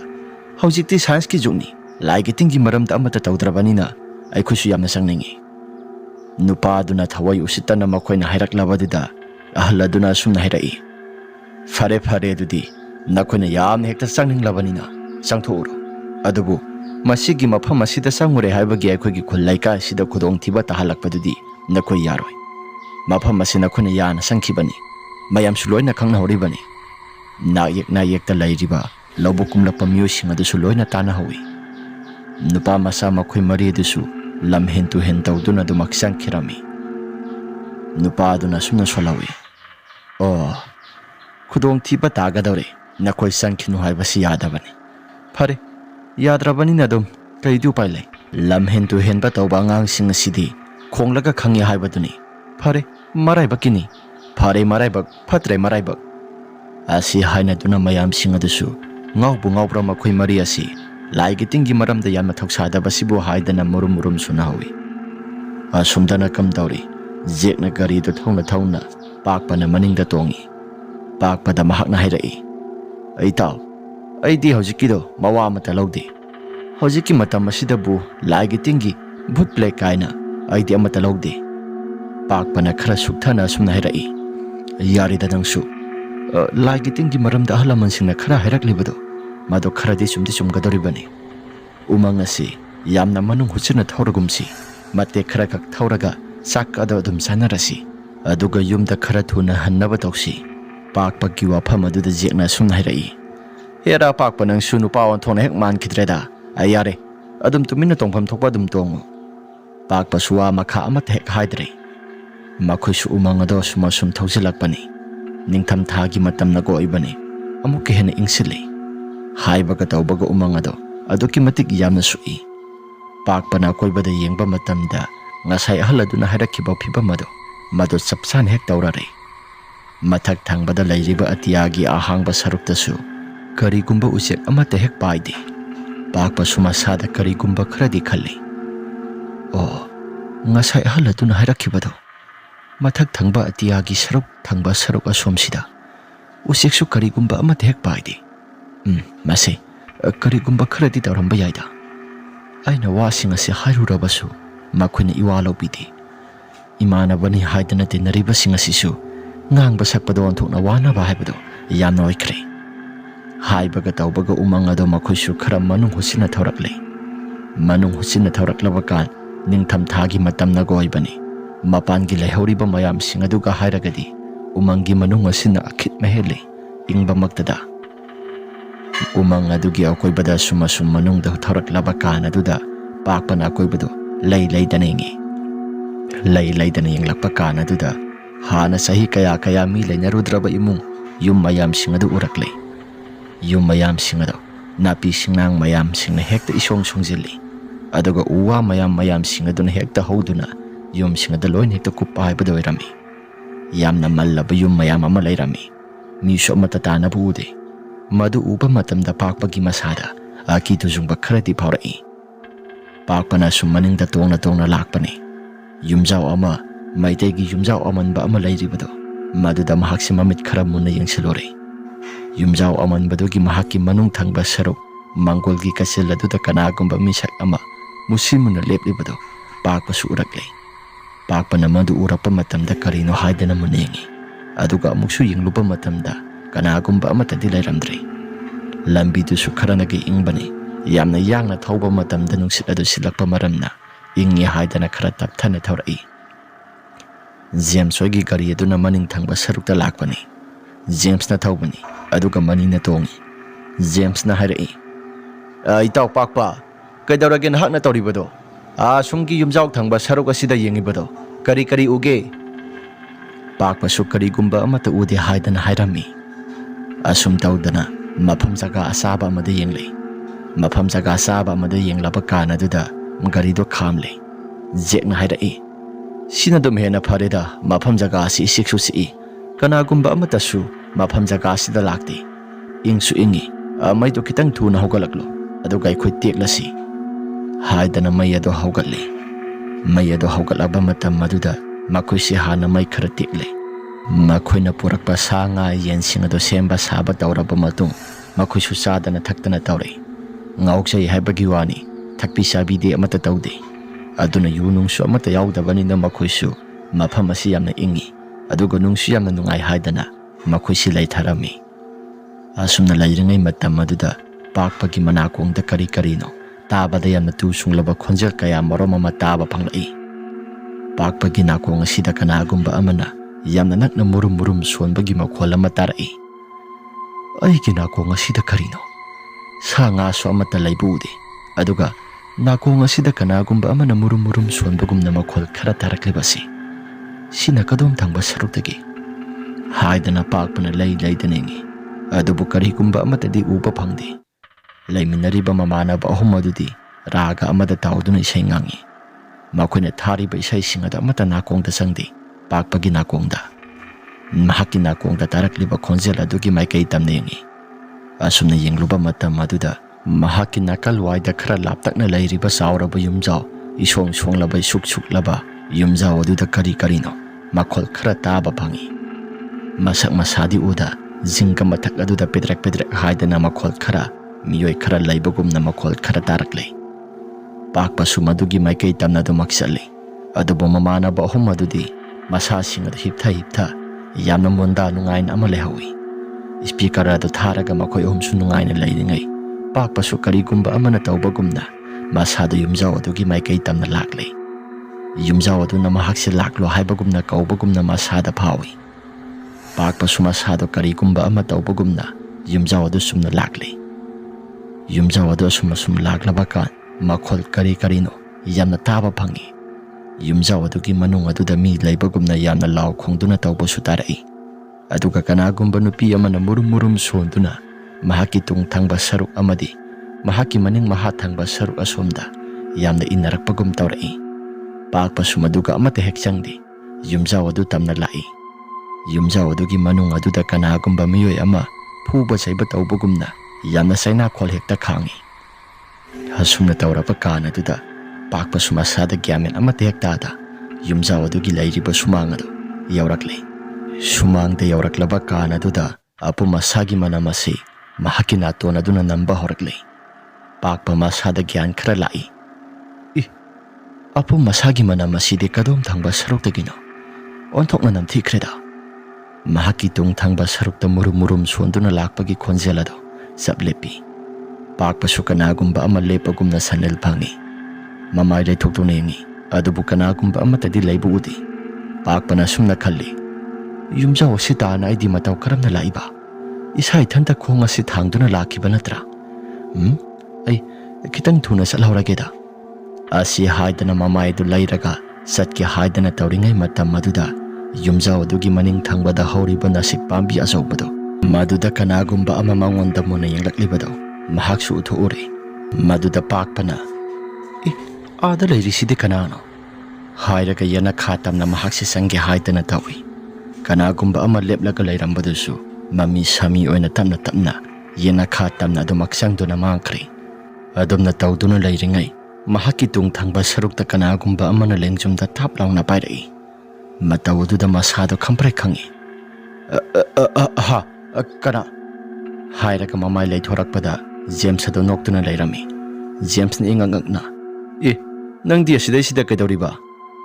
ꯂꯥꯛꯑꯣ, ꯅꯪ ꯌꯨꯝ ꯑꯁꯤꯗ ꯀꯩꯗꯧꯕ ꯆꯪꯒꯦ ꯍꯥꯏꯔꯤꯕꯅꯣ? ꯄꯥꯛꯄꯁꯨ ꯃꯁꯥꯗ ꯏꯉꯛ ꯉꯥꯎꯏ꯫ ꯑꯗꯨꯒ ꯖꯦꯝꯁꯇ ꯑꯁꯨꯝꯅ ꯍꯥꯏꯔꯛꯏ, ꯏꯇꯥꯎ, ꯑꯩꯁꯤ ꯃꯇꯧ ꯀꯔꯝꯅ ꯁꯤꯗꯩꯁꯤꯗ ꯆꯪꯉꯨꯔꯤꯕꯅꯣ? ꯑꯩꯁꯨ ꯒ꯭ꯌꯥꯟ ꯇꯥꯍꯧꯗ꯭ꯔꯦ꯫ ꯖꯦꯝꯁꯅ ꯃꯗꯨꯒꯤ ꯋꯥꯍꯩ ꯑꯗꯨꯗ ꯑꯁꯨꯝꯅ ꯍꯥꯏꯔꯛꯏ, ꯀꯩꯅꯣꯗ ꯑꯩꯈꯣꯏꯅ ꯁꯤꯗ ꯏꯁꯩ ꯇꯥꯔꯒ ꯂꯩꯔꯤꯉꯩ ꯃꯇꯝꯗ ꯅꯪꯗꯤ ꯅꯊꯟꯇ ꯑꯗꯨꯃꯛ ꯆꯠꯈ꯭ꯔꯕ ꯃꯥꯜꯂꯤ꯫ ꯀꯗꯥꯏ ꯇꯥꯅ ꯆꯠꯈ꯭ꯔꯒꯦ ꯑꯃꯨꯛꯇꯪ ꯌꯦꯡꯉꯣ ꯍꯥꯏꯗꯅ ꯁꯤꯗ ꯆꯪꯉꯝꯒꯗꯕ ꯃꯥꯜꯂꯤ ꯍꯥꯏꯗꯅ ꯑꯩꯁꯤ ꯁꯤꯗ ꯂꯥꯛꯄꯅꯤ꯫ ꯅꯪꯒꯤ ꯈꯣꯡꯒꯨꯜꯁꯨ ꯇꯥꯕꯗꯨꯗ ꯑꯩꯁꯤ ꯁꯤꯗ ꯆꯪꯂꯛꯄꯅꯤ꯫ ꯂꯥꯛꯑꯣ, ꯆꯠꯂꯁꯤ ꯂꯥꯛꯑꯣ꯫ ꯑꯁꯤ ꯍꯥꯏꯔꯒ ꯄꯥꯛꯄꯗꯨ ꯖꯦꯝꯁꯅ ꯃꯈꯨꯠ ꯄꯥꯏꯗꯨꯅ ꯆꯤꯡꯏ꯫ ꯃꯈꯨꯠ ꯄꯥꯏꯗꯨꯅ ꯆꯤꯡꯂꯛꯂꯕ ꯀꯥꯟ ꯑꯗꯨꯗ ꯄꯥꯛꯄꯁꯨ ꯃꯁꯥꯗꯣ ꯍꯟꯅ ꯍꯟꯅ ꯌꯦꯡꯗꯨꯅ ꯌꯨꯝ ꯑꯗꯨꯒꯤ ꯑꯀꯣꯏꯕꯗ ꯃꯍꯥꯛꯁꯦ ꯍꯟꯅ ꯍꯟꯅ ꯌꯦꯡꯏ꯫ ꯑꯗꯨꯝꯅ ꯌꯦꯡꯕꯗꯨꯗ ꯌꯨꯝ ꯑꯗꯨꯒꯤ ꯊꯣꯡꯅꯥꯎ ꯀꯅꯥꯁꯨ ꯂꯩꯅꯗ꯭ꯔꯕ ꯌꯨꯝ ꯑꯗꯨꯒꯤ ꯑꯍꯥꯡꯕ ꯊꯣꯡꯅꯥ ꯌꯥꯎꯗ꯭ꯔꯕ ꯊꯣꯡꯅꯥꯎ ꯑꯗꯨꯗ ꯃꯍꯥꯛꯁꯦ ꯍꯥꯏꯐꯦꯠ ꯌꯦꯡꯁꯤꯜꯂꯨꯔꯦ꯫ ꯃꯗꯨꯗ ꯉꯁꯥꯏ ꯃꯍꯥꯛꯅ ꯎꯈꯤꯕ ꯃꯤꯇꯝ ꯑꯗꯨ ꯃꯗꯨ ꯑꯃꯨꯛ ꯂꯩꯕ ꯎꯔꯝꯃꯤ꯫ ꯑꯁꯨꯝꯅ ꯂꯩꯕ ꯎꯕꯗꯨꯗ ꯃꯍꯥꯛꯁꯤ ꯀꯅꯥꯅꯣ ꯍꯥꯏꯗꯅ ꯃꯨꯟꯅ ꯃꯃꯤꯠ ꯈꯞꯇꯅ ꯑꯗꯨꯃꯛ ꯌꯦꯡꯏ꯫ ꯖꯦꯝꯁꯅ ꯋꯥꯔꯤ ꯁꯥꯕ ꯍꯧꯔꯛꯏ꯫ ꯖꯦꯝꯁꯅ ꯋꯥꯔꯤ ꯁꯥꯕ ꯍꯧꯔꯛꯄ ꯀꯥꯟ ꯑꯗꯨꯗ ꯖꯦꯝꯁꯇ ꯃꯃꯥꯏ ꯂꯩꯊꯣꯛꯇꯨꯅ ꯌꯦꯡꯂꯤꯉꯩ ꯑꯃꯨꯛ ꯂꯩꯁꯤꯜꯂꯛꯇꯨꯅ ꯌꯦꯡꯕ ꯃꯇꯝꯗꯗꯤ ꯍꯧꯖꯤꯛ ꯉꯥꯏꯍꯥꯛꯇꯪꯒꯤ ꯃꯃꯥꯡꯗ ꯎꯔꯝꯕꯗꯣ ꯑꯃꯨꯛ ꯂꯩꯕ ꯎꯔꯝꯗ꯭ꯔꯦ꯫ ꯄꯥꯛꯄꯁꯨ ꯃꯁꯥꯗꯨ ꯏꯉꯛ ꯉꯛꯏ꯫ ꯑꯁꯨꯝ ꯇꯧꯗꯅ ꯄꯥꯛꯄꯒꯤ ꯃꯁꯥꯗꯣ ꯀꯔꯤꯒꯨꯝꯕ ꯑꯃ ꯏꯇꯧ ꯇꯧꯗꯨꯅ ꯃꯍꯥꯛꯀꯤ ꯃꯁꯥꯗꯨ ꯅꯨꯡꯉꯥꯏꯔꯝꯗꯦ꯫ ꯃꯍꯥꯛꯀꯤ ꯃꯃꯥꯟꯅꯕꯁꯤꯡꯒꯤ ꯃꯅꯥꯛ ꯇꯝꯅ ꯌꯧꯔꯕ ꯀꯥꯟꯗ ꯄꯥꯛꯄꯅ ꯑꯁꯨꯝꯅ ꯍꯥꯏꯔꯛꯏ, ꯏꯇꯥꯎ, ꯃꯐꯝ ꯖꯒꯥꯁꯤ ꯈꯤꯇꯪ ꯊꯨꯅ ꯊꯥꯗꯣꯛꯇꯨꯅ ꯆꯠꯂꯁꯤꯔꯥ? ꯑꯩꯗꯤ ꯀꯌꯥ ꯍꯩꯅꯕ ꯑꯣꯏꯔꯛꯇ꯭ꯔꯦ꯫ ꯄꯥꯛꯄꯒꯤ ꯋꯥꯐꯝ ꯑꯗꯨꯗ ꯖꯦꯛꯅ ꯑꯁꯨꯝꯅ ꯍꯥꯏꯔꯛꯏ, ꯀꯩꯅꯣꯗ ꯍꯧꯖꯤꯛ ꯄꯨꯡ 2 ꯇꯥꯕꯗ ꯉꯥꯏꯔꯤ꯫ ꯄꯨꯡ 4:30ꯗ ꯅꯨꯃꯤꯠ ꯇꯥꯕꯅꯤ꯫ ꯅꯤꯡꯊꯝ ꯊꯥꯒꯤ ꯃꯇꯝꯅꯤ꯫ ꯅꯨꯄꯥ ꯃꯆꯥꯅꯤ, ꯅꯣꯡ ꯐꯥꯗꯣꯛꯁꯨ ꯈꯔ ꯊꯦꯡꯅ ꯍꯟꯒꯗꯕꯅꯤ꯫ ꯉꯥꯏꯍꯥꯛꯇꯪꯁꯨ ꯂꯩꯈꯤꯁꯦ ꯀꯩꯅꯣ? ꯄꯥꯛꯄꯅ ꯑꯩ ꯃꯐꯝ ꯑꯁꯤ ꯀꯨꯏꯅ ꯄꯟꯊꯗꯨꯅ ꯂꯩꯕ ꯄꯥꯝꯗ꯭ꯔꯦ꯫ ꯃꯐꯝ ꯑꯁꯤ ꯀꯨꯏꯅ ꯄꯟꯊꯗꯨꯅ ꯂꯩꯕꯗ ꯈꯨꯗꯣꯡꯊꯤꯕ ꯀꯌꯥ ꯃꯔꯣꯝ ꯑꯃ ꯃꯥꯌꯣꯛꯅꯔꯛꯀꯗꯕ ꯃꯥꯜꯂꯤ꯫ ꯄꯥꯛꯄꯒꯤ ꯋꯥꯐꯝ ꯑꯗꯨꯗ ꯖꯦꯛꯅ ꯑꯁꯨꯝꯅ ꯍꯥꯏꯔꯛꯏ, ꯄꯥꯛꯄ, ꯅꯪꯁꯤ ꯑꯣꯟꯊꯣꯛꯅ ꯅꯥꯇꯩ ꯆꯥꯈꯤꯗ꯭ꯔꯦꯗ꯫ ꯅꯨꯄꯥ ꯑꯣꯟꯊꯣꯛꯅ ꯍꯦꯛ ꯃꯥꯟꯈꯤꯗ꯭ꯔꯦ ꯅꯥꯕ ꯀꯣ꯫ ꯐꯅꯦꯛ ꯁꯦꯠꯄꯁꯨ ꯈꯔ ꯈꯔ ꯇꯝꯃꯨ, ꯅꯪ ꯅꯨꯄꯤ ꯌꯥꯝ ꯆꯪꯒꯗꯧꯔꯦ꯫ ꯑꯁꯨꯝꯅ ꯍꯥꯏꯔꯛꯂꯕ ꯀꯥꯟ ꯑꯗꯨꯗ ꯄꯥꯛꯄꯗꯣ ꯃꯍꯥꯛꯁꯨ ꯃꯁꯥꯗꯣ ꯇꯨꯃꯤꯟꯅ ꯑꯗꯨꯃꯛ ꯂꯩꯔꯝꯃꯤ꯫ ꯉꯥꯏꯍꯥꯛꯇꯪꯒꯤ ꯃꯇꯨꯡꯗ ꯃꯈꯣꯏꯁꯨ ꯆꯠꯂꯁꯤ ꯍꯥꯏꯗꯅ ꯄꯨꯡ 4 ꯇꯥꯔꯛꯂꯕ ꯃꯇꯝ ꯑꯗꯨꯗ ꯍꯥꯏꯅꯔꯛꯂꯦ꯫ ꯄꯥꯛꯄꯁꯨ ꯌꯨꯝꯗ ꯆꯠꯂꯁꯤ ꯍꯥꯏꯔꯛꯂꯕ ꯃꯇꯝ ꯑꯗꯨꯗ ꯈꯔ ꯊꯨꯅ ꯂꯣꯏꯁꯤꯜꯂꯦ꯫ ꯄꯥꯛꯄꯅ ꯂꯥꯛꯑꯣ, ꯈꯔ ꯊꯨꯅ ꯆꯠꯅꯕ ꯇꯧꯔꯁꯤ꯫ ꯑꯩꯗꯤ ꯏꯁꯥꯁꯤ ꯌꯨꯝꯗ ꯌꯥꯝꯅ ꯍꯟꯅꯤꯡꯂꯦ ꯍꯥꯏꯗꯅ ꯒꯥꯔꯤꯗ ꯄꯔꯞ ꯄꯔꯞ ꯇꯣꯡꯈꯠꯂꯤ꯫ ꯖꯦꯛꯅ ꯍꯥꯏꯔꯛꯏ, ꯇꯧꯔꯤꯁꯣ ꯁꯛꯇꯥ ꯑꯁꯤꯒ ꯍꯥꯏꯗꯅ ꯃꯈꯣꯏ ꯃꯔꯤꯗꯣ ꯒꯥꯔꯤꯗꯨ ꯊꯧꯗꯨꯅ ꯂꯥꯛꯂꯤ꯫ ꯑꯗꯨꯕꯨ ꯉꯁꯥꯏ ꯃꯈꯩ ꯊꯧꯔꯛꯄ ꯂꯝꯕꯤꯗꯣ ꯃꯈꯣꯏꯁꯨ ꯆꯨꯝꯇ꯭ꯔꯤꯡ ꯆꯨꯝꯅ ꯊꯧꯗꯨꯅ ꯂꯥꯛꯄꯅꯤ꯫ ꯑꯗꯨꯕꯨ ꯀꯔꯤꯒꯨꯝꯕ ꯑꯍꯣꯡꯕ ꯈꯔ ꯎꯕ ꯐꯪꯂꯤ꯫ ꯖꯦꯝꯁꯅ ꯍꯥꯏꯔꯛꯏ, ꯏꯇꯥꯎ ꯃꯅꯤ, ꯉꯁꯥꯏ ꯑꯩꯈꯣꯏꯅ ꯊꯧꯔꯛꯄ ꯂꯝꯕꯤꯗꯣ ꯁꯤ ꯂꯝꯕꯤꯁꯤ ꯅꯠꯇ꯭ꯔꯥ? ꯃꯅꯤꯁꯨ ꯃꯥꯅꯤ ꯍꯥꯏꯗꯅ ꯈꯨꯝꯃꯤ꯫ ꯃꯗꯨꯗ ꯖꯦꯝꯁꯅ, ꯑꯗꯨꯒ ꯀꯔꯤꯅꯣ ꯂꯝꯕꯤ ꯑꯁꯤ ꯀꯩꯒꯨꯝꯕ ꯑꯃ ꯏꯇꯧ ꯇꯧꯕꯒꯨꯝ ꯇꯧꯏꯗ꯫ ꯃꯅꯤꯅ, ꯍꯣꯏ, ꯀꯔꯤꯒꯨꯝꯕ ꯈꯔꯗꯤ ꯏꯇꯧ ꯇꯧꯏ꯫ ꯉꯁꯥꯏ ꯃꯈꯩ ꯊꯧꯔꯛꯄ ꯂꯝꯕꯤꯗꯣ ꯃꯗꯨꯗꯤ ꯈꯔ ꯃꯈꯩ ꯁꯣꯡꯗꯤ ꯁꯣꯡꯂꯒ ꯑꯗꯨꯝ ꯀꯌꯥ ꯍꯦꯟꯅ ꯁꯣꯡꯕ ꯑꯣꯏꯗꯕꯅꯤ꯫ ꯑꯗꯨꯕꯨ ꯑꯁꯤꯒꯤ ꯂꯝꯕꯤ ꯑꯁꯤꯗꯤ ꯌꯥꯝꯅ ꯀꯥ ꯍꯦꯟꯅ ꯁꯣꯡꯏ꯫ ꯖꯦꯝꯁꯁꯨ ꯃꯇꯧ ꯑꯗꯨꯗ ꯏꯉꯛ ꯉꯛꯂꯦ꯫ ꯃꯈꯣꯏꯒꯤ ꯒꯥꯔꯤꯗꯨꯅ ꯃꯃꯥꯡ ꯊꯥꯅ ꯊꯧꯕꯅꯤ꯫ ꯇꯨꯡꯗ ꯊꯧꯔꯛꯂꯤꯕ ꯖꯦꯛꯀꯤ ꯒꯥꯔꯤꯗꯣ ꯖꯦꯝꯁꯅ ꯈꯥꯝꯂꯦ ꯑꯗꯨꯒ ꯑꯁꯨꯝꯅ ꯍꯥꯏꯔꯛꯏ, ꯏꯇꯥꯎ ꯉꯥꯏꯈꯣ, ꯑꯁꯤꯒꯤ ꯂꯝꯕꯤꯁꯦ ꯑꯩꯈꯣꯏꯅ ꯉꯁꯥꯏ ꯊꯧꯔꯛꯄ ꯂꯝꯕꯤꯗꯨꯔꯥ? ꯖꯦꯛꯅ ꯍꯥꯏꯔꯛꯏ, ꯍꯣꯏꯅꯦ ꯏꯇꯥꯎ, ꯑꯩꯁꯨ ꯉꯁꯥꯏ ꯃꯈꯩꯗꯒꯤ ꯃꯁꯤꯒꯤ ꯂꯝꯕꯤ ꯑꯁꯤ ꯑꯩꯈꯣꯏꯅ ꯉꯁꯥꯏ ꯆꯪꯂꯛꯄ ꯂꯝꯕꯤꯗꯣ ꯑꯗꯣ ꯃꯥꯟꯗꯤ ꯃꯥꯅꯤ, ꯑꯗꯣ ꯀꯃꯥꯏꯅ ꯇꯧꯔꯤꯅꯣ ꯁꯤꯕꯣ? ꯃꯈꯣꯏ ꯃꯔꯤꯗꯨ ꯏꯉꯛ ꯉꯛꯂꯦ ꯑꯗꯨꯒ ꯖꯦꯝꯁꯅ ꯃꯈꯥ ꯇꯥꯅ ꯍꯥꯏꯔꯛꯏ, ꯂꯥꯎꯁꯦ, ꯒꯥꯔꯤꯁꯦ ꯈꯔ ꯃꯈꯥ ꯇꯥꯅ ꯑꯗꯨꯃꯛ ꯊꯧꯈꯤꯁꯤ꯫ ꯀꯅꯥꯅ ꯈꯪꯕ ꯑꯁꯥꯏꯁꯤꯗ ꯑꯩꯈꯣꯏꯅ ꯉꯁꯥꯏ ꯆꯪꯂꯛꯄ ꯂꯝꯕꯤꯗꯣ ꯃꯗꯨ ꯑꯣꯏꯔꯝꯂꯕꯗꯤ? ꯂꯥꯎꯁꯦ, ꯒꯥꯔꯤꯁꯦ ꯈꯔ ꯊꯨꯅ ꯊꯧꯁꯤꯜꯂꯣ, ꯅꯨꯃꯤꯠꯁꯦ ꯇꯥꯁꯤꯜꯂꯛꯂꯦ꯫ ꯍꯥꯏꯗꯅ ꯃꯈꯣꯏ ꯑꯗꯣ ꯅꯨꯃꯤꯠ ꯇꯥꯁꯤꯜꯂꯛꯂꯦ ꯍꯥꯏꯕꯒꯤ ꯃꯇꯥꯒꯨꯝ ꯒꯥꯔꯤꯗꯣ ꯈꯔ ꯌꯥꯡꯇꯛꯅ ꯊꯧꯏ꯫ ꯑꯗꯨꯕꯨ ꯉꯁꯥꯏ ꯃꯈꯣꯏꯅ ꯆꯪꯂꯛꯄ ꯂꯝꯕꯤꯗꯣ ꯃꯗꯨ ꯊꯤꯕ ꯑꯃꯠꯇ ꯐꯪꯈꯤꯗ꯭ꯔꯦ꯫ ꯀꯗꯣꯝꯗꯒꯤ ꯆꯪꯂꯛꯄ ꯂꯝꯕꯤꯅꯣ ꯍꯥꯏꯕꯗꯨꯁꯨ ꯈꯪꯈꯤꯗ꯭ꯔꯦ꯫ ꯊꯧꯕ ꯌꯥꯕ ꯊꯧꯔꯦ, ꯑꯗꯨꯕꯨ ꯒꯥꯔꯤꯗꯣ ꯍꯟꯖꯤꯟ ꯍꯟꯖꯤꯟ ꯃꯈꯣꯏꯅ ꯉꯁꯥꯏ ꯆꯥꯛ ꯆꯥꯅꯈꯤꯕ ꯖꯒꯥꯗꯣ ꯃꯗꯨꯗ ꯑꯗꯨꯃꯛ ꯇꯥꯔꯛꯏ꯫ ꯃꯇꯧ ꯑꯗꯨꯗ ꯃꯈꯣꯏ ꯃꯔꯤꯗꯣ ꯉꯛꯄꯅ ꯈꯝ ꯊꯦꯡꯂꯦ꯫ ꯖꯦꯛꯅ ꯑꯁꯨꯝꯅ ꯍꯥꯏꯔꯛꯏ, ꯀꯩꯅꯣꯗ, ꯒꯥꯔꯤꯁꯦ ꯑꯩꯈꯣꯏꯅ ꯊꯧꯔꯤ ꯃꯇꯤꯛ ꯉꯁꯥꯏ ꯑꯩꯈꯣꯏꯅ ꯊꯧꯈꯤꯕ ꯂꯝꯕꯤ ꯑꯗꯣ ꯍꯟꯖꯤꯟ ꯍꯟꯖꯤꯟ ꯑꯗꯨꯝ ꯇꯥꯔꯒ ꯂꯩꯔꯦ꯫ ꯄꯥꯛꯄꯁꯨ ꯃꯁꯥꯗ ꯑꯀꯤ ꯇꯨꯖꯨꯡꯕ ꯐꯥꯎꯔꯛꯂꯦ꯫ ꯉꯁꯥꯏ ꯃꯍꯥꯛꯅ ꯎꯈꯤꯕ ꯃꯌꯥꯝꯁꯤꯡ ꯑꯗꯣ, ꯇꯥꯈꯤꯕ ꯈꯣꯟꯖꯦꯜꯁꯤꯡ ꯑꯗꯨꯅ ꯃꯔꯝ ꯑꯣꯏꯗꯨꯅ ꯄꯥꯛꯄꯅ ꯑꯁꯨꯝꯅ ꯍꯥꯏꯔꯛꯏ, ꯏꯇꯥꯎ, ꯉꯁꯥꯏ ꯑꯩꯈꯣꯏꯅ ꯂꯥꯛꯂꯝꯗꯥꯏꯒꯤ ꯃꯇꯝꯗ, ꯁꯤꯒꯤ ꯎꯃꯪ ꯑꯁꯤ ꯆꯪꯂꯝꯗꯥꯏꯒꯤ ꯃꯇꯝꯗ ꯑꯍꯜ ꯑꯃꯈꯛꯅ ꯍꯥꯏꯔꯛꯈꯤꯕꯗꯣ ꯃꯗꯨ ꯆꯨꯝꯒꯗꯧꯔꯤꯕ꯭ꯔꯣ? ꯄꯥꯛꯄꯅ ꯍꯥꯏꯔꯛꯂꯤꯕ ꯋꯥꯐꯝ ꯑꯗꯨꯗ ꯖꯦꯛꯅ ꯑꯁꯨꯝꯅ ꯍꯥꯏꯔꯛꯏ, ꯑꯦꯔꯥ ꯏꯇꯥꯎ, ꯃꯗꯨ ꯍꯦꯛꯇ ꯄꯨꯡꯑꯣꯏ ꯑꯣꯏꯕ ꯌꯥꯕ ꯅꯠꯇꯦꯗ꯫ ꯒꯥꯔꯤꯁꯦ ꯑꯁꯨꯝ ꯊꯧꯔꯒ ꯌꯦꯡꯈꯤꯁꯤ꯫ ꯃꯇꯝꯒꯤ ꯈꯣꯡꯆꯠꯅ ꯇꯥꯟꯊꯥ ꯀꯥꯏꯗꯅ ꯑꯗꯨꯃꯛ ꯆꯠꯂꯤ꯫ ꯃꯈꯣꯏꯅ ꯊꯧꯔꯤꯕꯗꯨꯁꯨ ꯃꯇꯝꯗꯤ ꯑꯗꯨꯃꯛ ꯂꯦꯞꯇꯅ ꯍꯧꯈꯤꯕꯅ ꯅꯨꯃꯤꯠ ꯇꯥꯁꯤꯜꯂꯛꯂꯦ꯫ ꯅꯨꯃꯤꯠ ꯇꯥꯁꯤꯜꯂꯛꯂꯕ ꯃꯇꯝ ꯑꯗꯨꯗ ꯃꯈꯣꯏꯁꯨ ꯍꯨꯃꯥꯡ ꯀꯥꯡꯕ ꯍꯥꯏꯕꯗꯨ ꯑꯣꯏꯔꯛꯂꯦ꯫ ꯃꯌꯨꯝꯗꯒꯤꯁꯨ ꯀꯣꯜ ꯑꯃꯠꯇ ꯍꯦꯛ ꯇꯧꯔꯛꯇꯦ꯫ ꯃꯐꯝ ꯑꯗꯨꯁꯨ ꯅꯦꯠꯋꯥꯛꯀ ꯑꯃꯠꯇ ꯍꯦꯛ ꯐꯪꯗꯦ꯫ ꯖꯦꯛꯅ ꯍꯥꯏꯔꯛꯏ, ꯅꯦꯠꯋꯥꯛꯁꯨ ꯑꯃꯠꯇ ꯍꯦꯛ ꯐꯪꯗꯦ, ꯑꯁꯤꯗꯤ ꯀꯃꯥꯏꯅ ꯇꯧꯔꯤꯕ? ꯍꯥꯏꯗꯅ ꯇꯧꯔꯝꯃꯤ꯫ ꯑꯁꯨꯝꯅ ꯂꯩꯔꯤꯉꯩ ꯃꯈꯣꯏꯒꯤ ꯃꯁꯥꯁꯤꯡ ꯑꯗꯨ ꯀꯔꯤꯒꯨꯝꯕ ꯈꯔ ꯃꯅꯝ ꯑꯃ ꯅꯝꯕ ꯍꯧꯔꯛꯂꯦ꯫ ꯃꯈꯣꯏ ꯃꯔꯤꯁꯤꯡ ꯑꯗꯨ ꯄꯨꯝꯅꯝ ꯍꯦꯛꯇ ꯅꯝꯕ ꯍꯧꯔꯛꯏ ꯑꯀꯣꯏꯕꯗꯨꯗ꯫ ꯖꯦꯛꯅ ꯍꯥꯏꯔꯛꯏ, ꯃꯅꯝꯁꯤꯗꯤ ꯑꯣꯟꯊꯣꯛꯅ ꯅꯝꯊꯤꯈ꯭ꯔꯦꯗ꯫ ꯏꯇꯥꯎ, ꯃꯅꯝ ꯅꯝꯗꯕ꯭ꯔꯥ ꯅꯪꯗꯤ? ꯃꯅꯤꯁꯨ ꯍꯥꯏꯔꯛꯏ, ꯃꯅꯝ ꯑꯁꯤ ꯁꯥ ꯀꯩ ꯑꯄꯨꯝꯕ ꯁꯥ ꯃꯅꯝ ꯅꯝꯕꯒꯨꯝꯅ ꯍꯦꯛꯇ ꯃꯅꯝ ꯅꯝꯂꯛꯏ꯫ ꯑꯁꯤ ꯍꯥꯏꯔꯒ ꯃꯈꯣꯏꯁꯨ ꯒꯥꯔꯤꯗꯣ ꯊꯧꯕ ꯌꯥꯕ ꯊꯧꯔꯦ꯫ ꯒꯥꯔꯤꯗꯨꯁꯨ ꯊꯥꯎ ꯑꯗꯨ ꯂꯣꯏꯕ ꯅꯥꯏꯗꯦ꯫ ꯉꯁꯥꯏ ꯃꯈꯩ ꯃꯈꯣꯏꯅ ꯊꯧꯔꯛꯂꯤꯕ ꯑꯁꯤ ꯐꯅꯗꯤ ꯌꯥꯝꯅ ꯁꯥꯡꯂꯦ, ꯑꯗꯨꯕꯨ ꯊꯥꯎ ꯑꯁꯤ ꯂꯣꯏꯕ ꯅꯥꯏꯗꯦ꯫ ꯒꯥꯔꯤꯗꯣ ꯑꯁꯨꯝ ꯊꯧꯔꯛꯄꯅ ꯃꯈꯣꯏꯁꯨ ꯀꯔꯤꯒꯨꯝꯕ ꯃꯈꯣꯜ ꯈꯔ ꯇꯥꯕ ꯐꯪꯂꯛꯏ꯫ ꯃꯈꯣꯏ ꯃꯔꯤꯃꯛ ꯍꯟꯗꯛꯃꯨꯛꯇꯤ ꯃꯃꯥꯡ ꯊꯪꯕ ꯁꯔꯨꯛꯇ ꯅꯨꯄꯤ ꯑꯃꯅ ꯌꯥꯝꯅ ꯀꯟꯅ ꯍꯦꯛꯇ ꯂꯥꯎꯈꯤꯕꯒꯤ ꯃꯈꯣꯜ ꯇꯥꯏ꯫ ꯃꯈꯣꯜ ꯑꯗꯨ ꯇꯥꯕ ꯃꯇꯝꯗ ꯃꯈꯣꯏ ꯃꯔꯤꯅ ꯊꯧꯔꯝꯕ ꯒꯥꯔꯤꯗꯣ ꯆꯞ ꯆꯞ ꯂꯥꯎꯅ ꯍꯦꯛꯇ ꯂꯦꯞꯄꯤ꯫ ꯖꯦꯝꯁꯅ ꯍꯥꯏꯔꯛꯏ, ꯏꯇꯥꯎ, ꯍꯧꯖꯤꯛꯀꯤ ꯈꯣꯟꯖꯦꯜ ꯑꯗꯨꯗꯤ ꯀꯔꯤ ꯈꯣꯟꯖꯦꯜꯅꯣ? ꯌꯥꯝꯅ ꯍꯧꯅ ꯍꯦꯛꯇ ꯇꯥꯗ꯭ꯔꯣ? ꯖꯦꯛꯅ, ꯇꯥꯏ ꯏꯇꯥꯎ, ꯑꯁꯥꯏꯕꯛꯇꯪ ꯆꯪꯂꯒ ꯌꯦꯡꯉꯨꯁꯤꯔꯥ? ꯃꯈꯣꯏ ꯃꯔꯤꯁꯨ ꯆꯪꯉꯨꯁꯤ ꯍꯥꯏꯗꯅ ꯍꯥꯏꯅꯔꯛꯂꯦ꯫ ꯄꯥꯛꯄꯗꯤ ꯃꯁꯥꯗꯣ ꯈꯔ ꯀꯤ, ꯑꯗꯨꯒ ꯃꯈꯣꯏ ꯃꯔꯤꯗꯤ ꯁꯨꯕ ꯃꯇꯝ ꯑꯗꯨꯗ ꯃꯁꯥꯗꯣ ꯀꯌꯥ ꯊꯣꯏꯅꯗꯤ ꯑꯀꯤꯕꯗꯤ ꯐꯥꯎꯗꯦ꯫ ꯃꯇꯦꯛ ꯈꯔ ꯊꯧꯖꯤꯜꯂꯛꯂꯕ ꯀꯥꯟ ꯑꯗꯨꯗ ꯀꯅꯥꯒꯨꯝꯕ ꯑꯃꯠꯇꯗꯤ ꯂꯩꯕ ꯎꯔꯝꯗꯦ꯫ ꯅꯥꯛꯌꯦꯛꯇ ꯍꯧꯔꯤꯕ ꯎ ꯃꯌꯥꯝꯁꯤꯡ ꯑꯗꯨꯁꯨ ꯃꯇꯣꯝꯇ ꯐꯔꯦ ꯐꯔꯦ ꯍꯦꯛꯇ ꯍꯥꯏꯕ ꯍꯧꯔꯛꯏ, ꯅꯨꯡꯁꯤꯠꯇꯤ ꯃꯅꯥ ꯑꯃꯠꯇ ꯁꯤꯠꯇꯕꯤꯗ꯫ ꯃꯇꯧ ꯑꯗꯨꯗ ꯃꯈꯣꯏ ꯃꯔꯤꯗꯨ ꯀꯤꯕ ꯍꯧꯔꯛꯂꯦ꯫ ꯒꯥꯔꯤꯗꯨꯁꯨ ꯈꯔ ꯀꯟꯇꯛꯅ ꯊꯧꯏ꯫ ꯒꯥꯔꯤꯗꯨꯅ ꯊꯧꯔꯤꯕ ꯃꯥꯏꯀꯩ ꯈꯨꯗꯤꯡꯃꯛꯇ ꯎꯁꯤꯡ ꯑꯗꯣ ꯐꯦꯔꯦ ꯐꯦꯔꯦ ꯍꯥꯏꯗꯨꯅ ꯍꯦꯛꯇ ꯁꯞꯇ꯭ꯔ ꯇꯧꯕ ꯍꯧꯔꯛꯏ꯫ ꯃꯇꯧ ꯑꯗꯨꯗ ꯄꯥꯛꯄꯅ ꯑꯁꯨꯝꯅ ꯍꯥꯏꯔꯛꯏ, ꯏꯇꯥꯎ, ꯎꯁꯤꯡ ꯑꯁꯤ ꯀꯩꯒꯨꯝꯕ ꯑꯃ ꯏꯇꯧ ꯇꯧꯏꯗ, ꯈꯔ ꯊꯨꯅ ꯊꯧꯔꯣ꯫ ꯃꯈꯣꯏ ꯃꯔꯤꯅ ꯊꯧꯔꯤꯕ ꯃꯥꯏꯀꯩ ꯑꯁꯣꯝꯗꯣ ꯀꯗꯣꯝ ꯊꯪꯕ ꯃꯥꯏꯀꯩꯅꯣ ꯈꯪꯗꯦ, ꯄꯥꯂꯦꯞꯐꯝ ꯂꯩꯇꯅ ꯑꯗꯨꯃꯛ ꯊꯧꯏ꯫ ꯖꯦꯛ ꯑꯃꯗꯤ ꯖꯦꯝꯁ ꯃꯈꯣꯏ ꯑꯅꯤꯅ ꯊꯧꯔꯤꯕ ꯒꯥꯔꯤ ꯑꯁꯤꯁꯨ ꯃꯐꯝ ꯃꯔꯥꯡ ꯈꯪꯗꯅ ꯒꯥꯔꯤꯅ ꯆꯦꯟꯕ ꯌꯥꯕ ꯂꯝꯕꯤ ꯂꯩꯔꯤꯕ ꯃꯈꯩ ꯑꯗꯨꯃꯛ ꯂꯦꯞꯄ ꯂꯩꯇꯅ ꯊꯧꯔꯝꯃꯤ꯫ ꯍꯟꯖꯤꯟ ꯍꯟꯖꯤन ꯊꯧꯔꯕꯁꯨ ꯃꯈꯣꯏꯅ ꯉꯁꯥꯏ ꯂꯩꯔꯝꯕ ꯖꯒꯥ, ꯆꯥꯛ ꯆꯥꯅꯐꯝ ꯖꯒꯥꯗꯣ ꯃꯗꯨ ꯑꯗꯨꯃꯛ ꯂꯦꯞꯄ ꯂꯩꯇꯅ ꯇꯥꯔꯛꯏ꯫ ꯃꯈꯣꯏꯁꯨ ꯇꯧꯔꯤꯕ ꯄꯨꯝꯅꯃꯛꯁꯤꯡ ꯑꯁꯤꯗ ꯃꯀꯣꯛ ꯉꯥꯎꯕ ꯍꯥꯏꯕꯗꯨ ꯑꯣꯏꯔꯦ꯫ ꯒꯥꯔꯤꯗꯣ ꯆꯥꯛ ꯆꯥꯅꯐꯝ ꯖꯒꯥꯗꯨꯗ ꯈꯥꯝꯂꯦ, ꯑꯗꯨꯒ ꯋꯥ ꯈꯔ ꯈꯟꯅꯔꯛꯏ꯫ ꯏꯇꯥꯎ, ꯑꯩꯈꯣꯏ ꯃꯐꯝ ꯖꯒꯥ ꯑꯁꯤꯗ ꯍꯟꯖꯤꯟ ꯍꯟꯖꯤꯟ ꯇꯥꯔꯤ꯫ ꯑꯩꯈꯣꯏꯁꯤ ꯇꯁꯦꯡꯕꯃꯛꯇꯤ ꯇꯤꯡꯈꯦꯠ ꯂꯥꯏꯈꯦꯠꯂꯨꯕꯁꯤ ꯃꯁꯤ ꯌꯥꯝꯅ ꯑꯀꯥꯏꯕꯗꯤ ꯑꯣꯏꯗꯤ ꯑꯣꯏꯔꯦ꯫ ꯀꯃꯥꯏꯅ ꯇꯧꯁꯤ ꯍꯥꯏꯕꯅꯣ?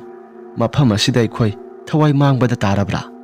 ꯇꯨꯝꯅ ꯆꯥꯅꯕ ꯇꯦꯟꯁꯨ ꯑꯃꯠꯇ ꯄꯨꯔꯛꯇꯦ꯫ ꯖꯦꯝꯁꯅ ꯍꯥꯏꯔꯛꯏ꯫ ꯈꯪꯗ꯭ꯔꯦꯅꯦ ꯇꯧꯔꯤꯁꯤ, ꯒꯥꯔꯤꯒꯤ ꯊꯥꯎ ꯑꯁꯤꯁꯨ ꯁ꯭ꯄꯤꯗꯣꯃꯤꯇꯔ ꯑꯁꯤ ꯌꯥꯗ꯭ꯔꯕ꯭ꯔꯥ ꯒ꯭ꯌꯥꯟ ꯃꯦꯟꯒ ꯑꯃꯠꯇ ꯍꯦꯛ ꯇꯥꯗꯦ꯫ ꯊꯥꯎ ꯑꯁꯤꯁꯨ ꯁꯨꯡꯂꯣꯏ ꯍꯦꯛꯇ ꯂꯣꯏꯗꯦ꯫ ꯉꯁꯥꯏ ꯃꯈꯩꯗꯒꯤ ꯂꯩꯍꯧꯕ ꯀꯇꯥ ꯑꯗꯨꯁꯨ ꯃꯁꯤ ꯑꯃꯠꯇ ꯂꯦꯡꯗꯦ ꯊꯥꯎꯒꯤ꯫ ꯃꯅꯤꯅ ꯍꯥꯏꯔꯛꯏ꯫ ꯑꯩꯈꯣꯏ ꯃꯐꯝ ꯖꯒꯥꯁꯤꯗ ꯉꯁꯤ ꯄꯟꯊꯗꯨꯅ ꯂꯩꯒꯨꯝꯁꯤ꯫ ꯑꯃ ꯅꯠꯇ꯭ꯔꯒ ꯑꯃ ꯄꯥꯝꯕꯩ ꯑꯃ ꯁꯤꯖꯤꯟꯅꯔꯒ ꯑꯩꯈꯣꯏ ꯎꯃꯪ ꯑꯁꯤꯗꯒꯤ ꯅꯥꯟꯊꯣꯛꯅꯕ ꯍꯣꯠꯅꯁꯤ꯫ ꯑꯗꯨꯝꯅ ꯍꯥꯏꯔꯛꯂꯕ ꯀꯥꯟ ꯑꯗꯨꯗ ꯄꯥꯛꯄꯅ ꯍꯥꯏꯔꯛꯏ꯫ ꯅꯥꯟꯊꯣꯛꯅꯕ ꯄꯥꯝꯕꯩ ꯑꯗꯣ ꯌꯦꯡꯉꯨ, ꯉꯁꯥꯏ ꯃꯈꯩꯗꯒꯤ ꯊꯧꯔꯦ, ꯍꯟꯖꯤꯟ ꯍꯟꯖꯤꯟ ꯃꯁꯤꯒꯤ ꯃꯐꯝ ꯑꯁꯤ ꯇꯥꯔꯤ꯫ ꯃꯐꯝ ꯑꯁꯤ ꯀꯅꯥꯒꯨꯝꯕ ꯑꯃꯅ ꯀꯔꯤꯒꯨꯝꯕ ꯑꯃꯗꯤ ꯇꯧꯕ ꯃꯥꯜꯂꯤ꯫ ꯑꯗꯨꯝꯅ ꯋꯥꯔꯤ ꯁꯥꯟꯅꯔꯤꯉꯩ ꯀꯥꯟ ꯑꯗꯨꯗ ꯖꯦꯛꯀꯤ ꯃꯍꯥꯛꯀꯤ ꯃꯁꯥꯗꯣ ꯀꯔꯤꯒꯨꯝꯕ ꯑꯃꯅ ꯇꯧꯕꯒꯨꯝꯅ ꯃꯁꯥꯗꯣ ꯈꯪꯊꯦꯛ ꯊꯦꯛꯄ ꯍꯧꯔꯛꯂꯤ꯫ ꯖꯦꯛꯁꯨ ꯃꯁꯥꯗꯣ ꯀꯔꯤꯅꯣ ꯍꯥꯏꯗꯅ ꯌꯥꯝꯅ ꯂꯥꯎꯏ꯫ ꯑꯁꯨꯝꯅ ꯂꯥꯎꯕꯗꯨꯗ ꯎꯃꯪ ꯑꯗꯨꯗ ꯁꯔꯥꯁꯟꯕ ꯃꯈꯩ ꯃꯈꯣꯜꯁꯤꯡ ꯑꯗꯨ ꯇꯥꯕꯒꯨꯝ ꯇꯧꯔꯛꯏ꯫ ꯅꯨꯃꯤꯠ ꯇꯥꯁꯤꯜꯂꯛꯄꯗꯨꯗ ꯂꯥꯏ ꯐꯠꯇꯕꯁꯤꯡ ꯑꯗꯨꯁꯨ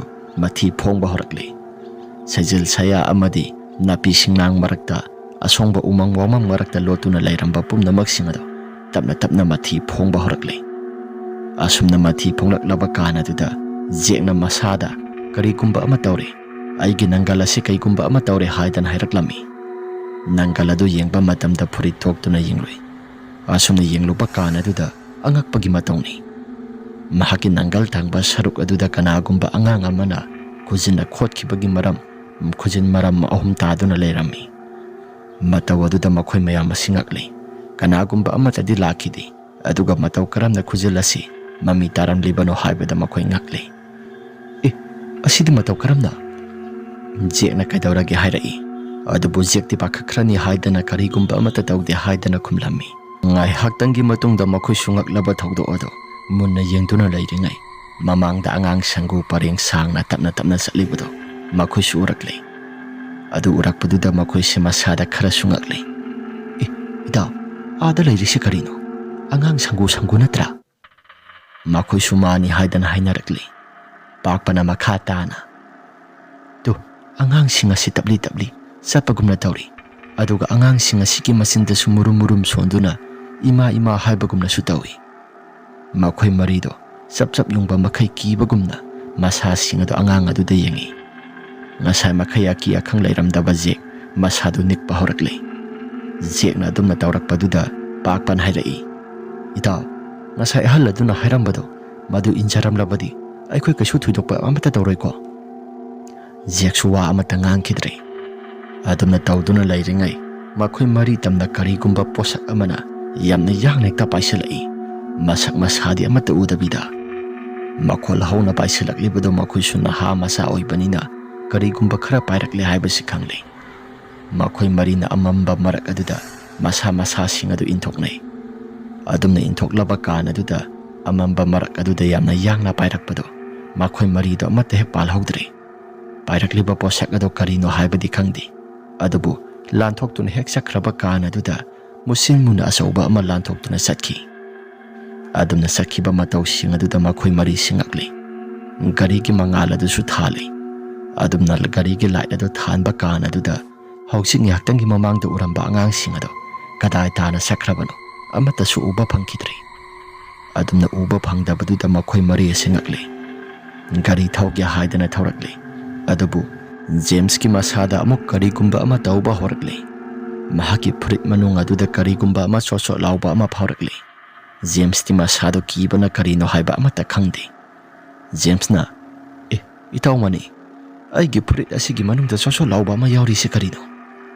ꯃꯅꯤꯁꯨ ꯀꯔꯤꯅꯣ ꯍꯥꯏꯗꯅ ꯌꯦꯡꯉꯤ꯫ ꯑꯗꯨꯕꯨ ꯑꯊꯥꯕ ꯐꯤꯔꯣꯜ ꯉꯥꯛꯇ ꯑꯣꯏꯔꯛꯄꯅ ꯐꯤꯔꯣꯜꯁꯤꯡ ꯑꯗꯨꯁꯨ ꯄꯥꯛꯅ ꯍꯦꯛꯇ ꯈꯪꯕꯗꯤ ꯑꯣꯏꯗꯦ ꯃꯅꯤꯅ ꯃꯄꯥꯟꯗꯒꯤ ꯌꯦꯡꯕ ꯃꯇꯝꯗ꯫ ꯑꯗꯨꯕꯨ ꯈ꯭ꯋꯥꯏꯗꯒꯤ ꯃꯔꯥꯏꯕꯛ ꯊꯤꯔꯤꯕ ꯑꯃꯅ ꯖꯦꯝꯁꯀꯤ ꯃꯍꯥꯛꯅ ꯂꯤꯠꯂꯛꯂꯤꯕ ꯐꯨꯔꯤꯠ ꯑꯗꯣ ꯑꯉꯧꯕ ꯉꯥꯛꯇꯅꯤ ꯑꯊꯥꯕ ꯑꯣꯏꯖꯔꯕꯁꯨ꯫ ꯃꯍꯥꯛꯀꯤ ꯃꯅꯨꯡꯗ ꯆꯣꯠ ꯆꯣꯠ ꯂꯥꯎꯕꯗꯣ ꯀꯔꯤꯅꯣ ꯍꯥꯏꯗꯅ ꯃꯩ ꯀꯥꯞꯇꯨꯅ ꯌꯦꯡꯉꯤ꯫ ꯑꯁꯨꯝꯅ ꯃꯩ ꯀꯥꯞꯇꯨꯅ ꯌꯦꯡꯕꯗꯨꯗ ꯃꯍꯥꯛꯀꯤ ꯃꯄꯥꯟ ꯊꯪꯕꯗ ꯂꯤꯠꯂꯤꯕ ꯖꯣꯒꯤꯡ ꯑꯗꯣ ꯃꯗꯨꯒꯤ ꯃꯄꯥꯟ ꯑꯗꯨꯗ ꯏ ꯃꯌꯥꯝ ꯑꯃ ꯐꯨꯔꯤꯠ ꯃꯅꯨꯡ ꯑꯗꯨꯗꯒꯤ ꯐꯥꯎꯒꯠꯂꯛꯄꯒꯨꯝꯅ ꯇꯧꯔꯛꯂꯤ꯫ ꯃꯇꯧ ꯑꯗꯨꯗ ꯃꯈꯣꯏ ꯃꯔꯤ ꯉꯛꯂꯤ꯫ ꯖꯦꯝꯁꯀꯤ ꯐꯨꯔꯤꯠ ꯑꯗꯨ ꯇꯥꯈꯠꯇꯨꯅ ꯌꯦꯡꯕ ꯃꯇꯝꯗ ꯀꯅꯥꯒꯨꯝꯕ ꯃꯤꯑꯣꯏ ꯑꯃꯅ ꯊꯥꯡꯅ ꯆꯤꯡꯈꯤꯕꯒꯨꯝꯅ ꯃꯔꯝ 2 ꯂꯩꯔꯝꯃꯤ꯫ ꯖꯦꯝꯁꯇꯤ ꯃꯇꯧ ꯑꯗꯨꯗ ꯉꯛꯂꯤ꯫ ꯃꯁꯥꯗꯨꯁꯨ ꯏꯇꯦꯛ ꯇꯦꯛꯂꯒ ꯏꯅꯥ ꯅꯥꯕ ꯍꯧꯔꯛꯂꯤ꯫ ꯖꯦꯝꯁꯅ ꯍꯥꯏꯔꯛꯏ,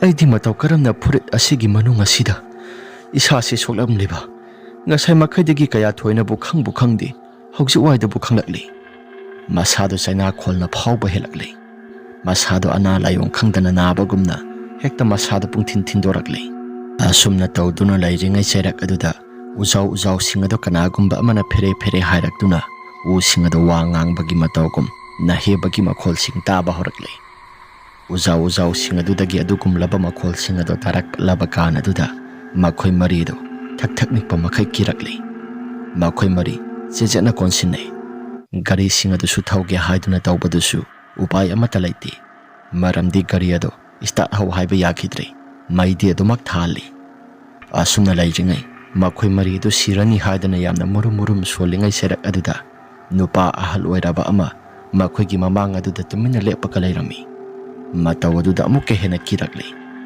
ꯅꯨꯄꯥ ꯑꯗꯨ ꯀꯣꯛꯌꯦꯠ ꯑꯃ ꯌꯦꯠꯂꯤ ꯐꯨꯔꯤꯠꯁꯨ ꯑꯃꯠꯇ ꯂꯤꯠꯇꯦ ꯃꯃꯤꯠ ꯃꯅꯥꯗꯨ ꯂꯪꯇ꯭ꯔꯤꯛ ꯂꯪꯕ ꯃꯈꯩ ꯈꯨꯗꯩ ꯃꯇꯠ ꯑꯃ ꯁꯦꯠꯂꯒ ꯃꯈꯣꯏꯒꯤ ꯃꯃꯥꯡ ꯑꯗꯨꯗ ꯆꯞꯌꯨꯡꯅ ꯂꯦꯞꯂꯒ ꯂꯩꯔꯝꯃꯤ ꯃꯇꯧ ꯑꯗꯨꯗ ꯃꯈꯣꯏꯁꯤ ꯀꯤꯕꯅꯁꯨ ꯌꯥꯗ꯭ꯔꯤ ꯏꯪꯈ꯭ꯔꯕ ꯅꯤꯡꯊꯝꯊꯥꯒꯤ ꯃꯔꯛ ꯑꯗꯨꯛ ꯌꯥꯝꯅ ꯁꯣꯡꯈ꯭ꯔꯕ ꯎꯃꯪ ꯑꯁꯤꯗ ꯃꯈꯣꯏꯅ ꯖꯦꯀꯦꯠ ꯂꯤꯠꯂꯒ ꯂꯥꯛꯄꯅꯤ ꯑꯗꯨꯒ ꯑꯍꯜ ꯑꯁꯤꯅ ꯁꯨꯞꯅꯇꯒꯤ ꯀꯣꯛꯌꯦꯠ ꯑꯃꯒ ꯈꯨꯗꯩ ꯃꯇꯠ ꯑꯃꯒ ꯐꯨꯔꯤꯠ ꯐꯤꯔꯣꯜꯁꯨ ꯑꯃꯠꯇ ꯌꯥꯎꯗꯕ ꯃꯈꯩ ꯂꯩꯔꯝꯕꯗꯨꯗ ꯃꯈꯣꯏꯁꯤ ꯉꯛꯂꯤ ꯅꯨꯄꯥ ꯑꯗꯨꯅ ꯑꯁꯨꯝꯅ ꯍꯥꯏꯔꯛꯏ ꯅꯈꯣꯏ ꯃꯔꯤꯗꯤ ꯃꯐꯝ ꯖꯒꯥꯁꯤꯗ ꯀꯩꯗꯧꯕ ꯂꯥꯛꯄꯅꯣ ꯃꯐꯝ ꯖꯒꯥꯁꯤ ꯎꯃꯪ ꯋꯥꯃꯪ ꯂꯩꯕꯅꯤꯅ ꯅꯈꯣꯏ ꯀꯅꯥꯒꯨꯝꯕ ꯑꯃꯠꯇꯅ ꯆꯪꯒꯅꯨ ꯍꯥꯏꯔꯛꯇꯕ꯭ꯔꯥ ꯅꯨꯄꯥ ꯑꯗꯨꯒꯤ ꯋꯥꯐꯝ ꯑꯗꯨꯗ ꯄꯥꯛꯄꯅ ꯑꯁꯨꯝꯅ ꯍꯥꯏꯔꯛꯏ ꯏꯄꯨ ꯍꯥꯏꯅ ꯀꯧꯗꯣꯏꯔꯥ ꯑꯩꯈꯣꯏ ꯃꯐꯝ ꯖꯒꯥꯁꯤꯗ ꯆꯥꯛꯆꯥꯅꯕ ꯂꯥꯛꯄꯅꯤ ꯃꯐꯝ ꯖꯒꯥꯁꯤꯗ ꯑꯍꯜ ꯑꯃꯅꯗꯤ ꯆꯪꯈꯤꯅꯨ ꯍꯥꯏꯗꯅ ꯍꯥꯏꯔꯛꯄꯅꯤ ꯃꯗꯨꯗ ꯑꯩꯈꯣꯏꯁꯨ ꯂꯥꯏꯒꯤ ꯇꯤꯟꯒꯤ ꯑꯣꯏꯕ ꯊꯕꯛ ꯑꯁꯤ ꯀꯌꯥ ꯊꯣꯏꯅ ꯊꯥꯖꯗꯕꯗꯨꯗ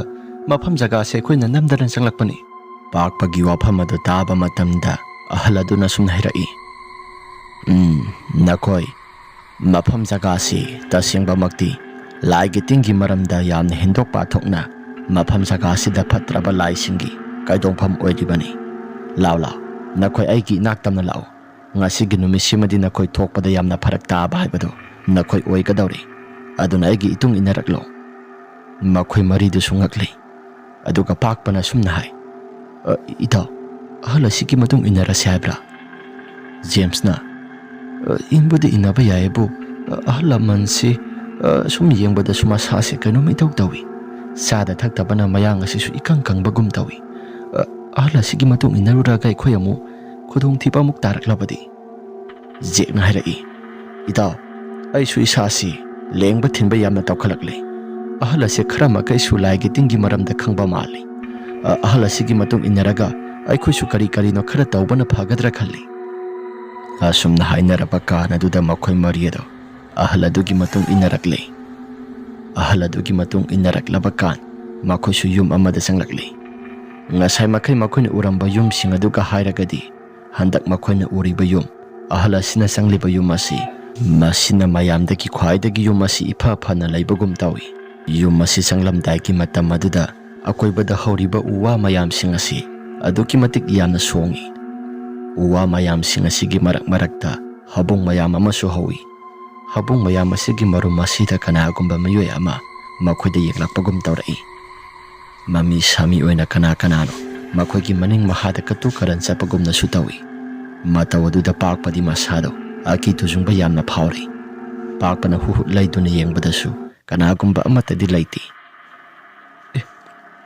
ꯍꯧꯖꯤꯛꯋꯥꯏꯗ ꯑꯩꯈꯣꯏꯒꯤ ꯃꯅꯤꯡ ꯃꯈꯥ ꯊꯪꯕ ꯁꯔꯨꯛ ꯑꯁꯤꯗ ꯀꯅꯥꯒꯨꯝꯕ ꯑꯃ ꯀꯣꯏꯆꯠ ꯆꯠꯄꯒꯨꯝ ꯇꯧꯈꯤꯗꯥꯏꯅꯦ ꯑꯗꯨꯒ ꯑꯃꯠꯇꯁꯨ ꯂꯩꯇꯕ ꯍꯥꯏꯗꯨꯅ ꯈꯔ ꯊꯨꯅ ꯆꯪꯂꯛꯂꯤ ꯅꯨꯄꯥ ꯑꯗꯨꯒꯤ ꯃꯌꯨꯝ ꯑꯗꯨ ꯆꯪꯂꯛꯂꯤ ꯅꯨꯄꯥꯗꯨꯁꯨ ꯊꯣꯡ ꯍꯥꯡꯗꯣꯛꯂꯤ ꯑꯗꯨꯒ ꯀꯦꯟꯗꯜ ꯑꯃꯈꯛ ꯊꯥꯜꯂꯤ ꯅꯨꯄꯥ ꯑꯗꯨꯅ ꯍꯥꯏꯔꯛꯏ ꯏꯁꯥ ꯅꯈꯣꯏ ꯉꯁꯤꯒꯤ ꯅꯨꯃꯤꯠꯁꯤꯃꯗꯤ ꯏꯄꯥꯒꯤ ꯁꯤꯗ ꯂꯩꯔꯣ ꯅꯣꯡꯉꯥꯜꯂꯛꯂꯕ ꯀꯥꯟ ꯑꯗꯨꯗ ꯅꯈꯣꯏ ꯍꯥꯟꯅꯒꯤ ꯃꯐꯝ ꯑꯗꯨꯗ ꯒ꯭ꯌꯥꯟ ꯇꯥꯅ ꯍꯟꯈ꯭ꯔꯣ ꯃꯈꯣꯏ ꯃꯔꯤꯗꯨꯁꯨ ꯉꯛꯏ ꯆꯥꯛ ꯂꯥꯝꯕꯅꯁꯨ ꯌꯥꯗ꯭ꯔꯦ ꯅꯨꯄꯥ ꯑꯗꯨꯅ ꯍꯥꯏꯔꯛꯏ ꯅꯈꯣꯏꯕꯨ ꯆꯥꯛꯀ ꯂꯥꯝꯂꯕ꯭ꯔꯥ ꯅꯨꯃꯤꯗꯥꯡꯒꯤꯗꯤ ꯆꯥꯛꯀ ꯑꯃꯠꯇ ꯍꯦꯛ ꯆꯥꯔꯝꯗꯧꯕꯗꯤ ꯃꯥꯟꯗꯦ ꯉꯁꯥꯏ ꯑꯌꯨꯛꯀꯤ ꯊꯣꯡꯈꯤꯕꯒꯤ ꯈꯔ ꯂꯩꯕ꯭ꯔꯥ ꯅꯨꯄꯥ ꯑꯗꯨꯒꯤ ꯋꯥꯐꯝ ꯑꯗꯨꯗ ꯃꯈꯣꯏ ꯃꯔꯤꯁꯨ ꯆꯥꯛꯇꯣ ꯑꯃꯠꯇ ꯂꯩꯇ꯭ꯔꯦ ꯍꯥꯏꯗꯅ ꯍꯥꯏꯔꯛꯈꯤ ꯃꯗꯨꯗ ꯅꯨꯄꯥ ꯑꯗꯨꯅ ꯁꯦ ꯑꯩ ꯉꯁꯥꯏ ꯅꯈꯣꯏ ꯈꯔ ꯂꯥꯛꯀꯅꯤ ꯍꯥꯏꯕ ꯑꯩ ꯍꯥꯟꯅ ꯃꯥꯡꯖꯧꯅꯅ ꯁꯅꯦꯜ ꯈꯔ ꯐꯪꯈ꯭ꯔꯦ ꯅꯈꯣꯏ ꯈꯨꯗꯣꯡꯊꯤꯕ ꯅꯪꯂꯅꯤ ꯍꯥꯏꯗꯅ ꯑꯩꯅ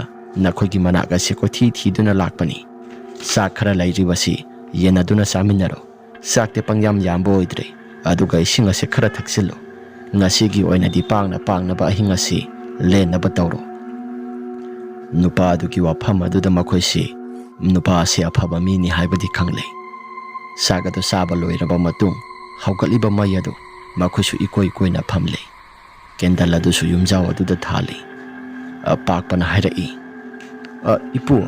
ipu haina kaugadra kari haina kaugadabano mingau simadi khangdri ipu di matau karamna masigi umang asida lairam libano umang asi kanagumba amata su sangde hai aduga sanguba taragasu masigi umang asida mi singado ngauduna phaidana aduga misi minasu kaya maroma ma thokre hai aduga matau karamna umang asida ipu khaktamak lairam libano pakpagi wafam aduda nupadu nokhet tawi aduga sumna hairai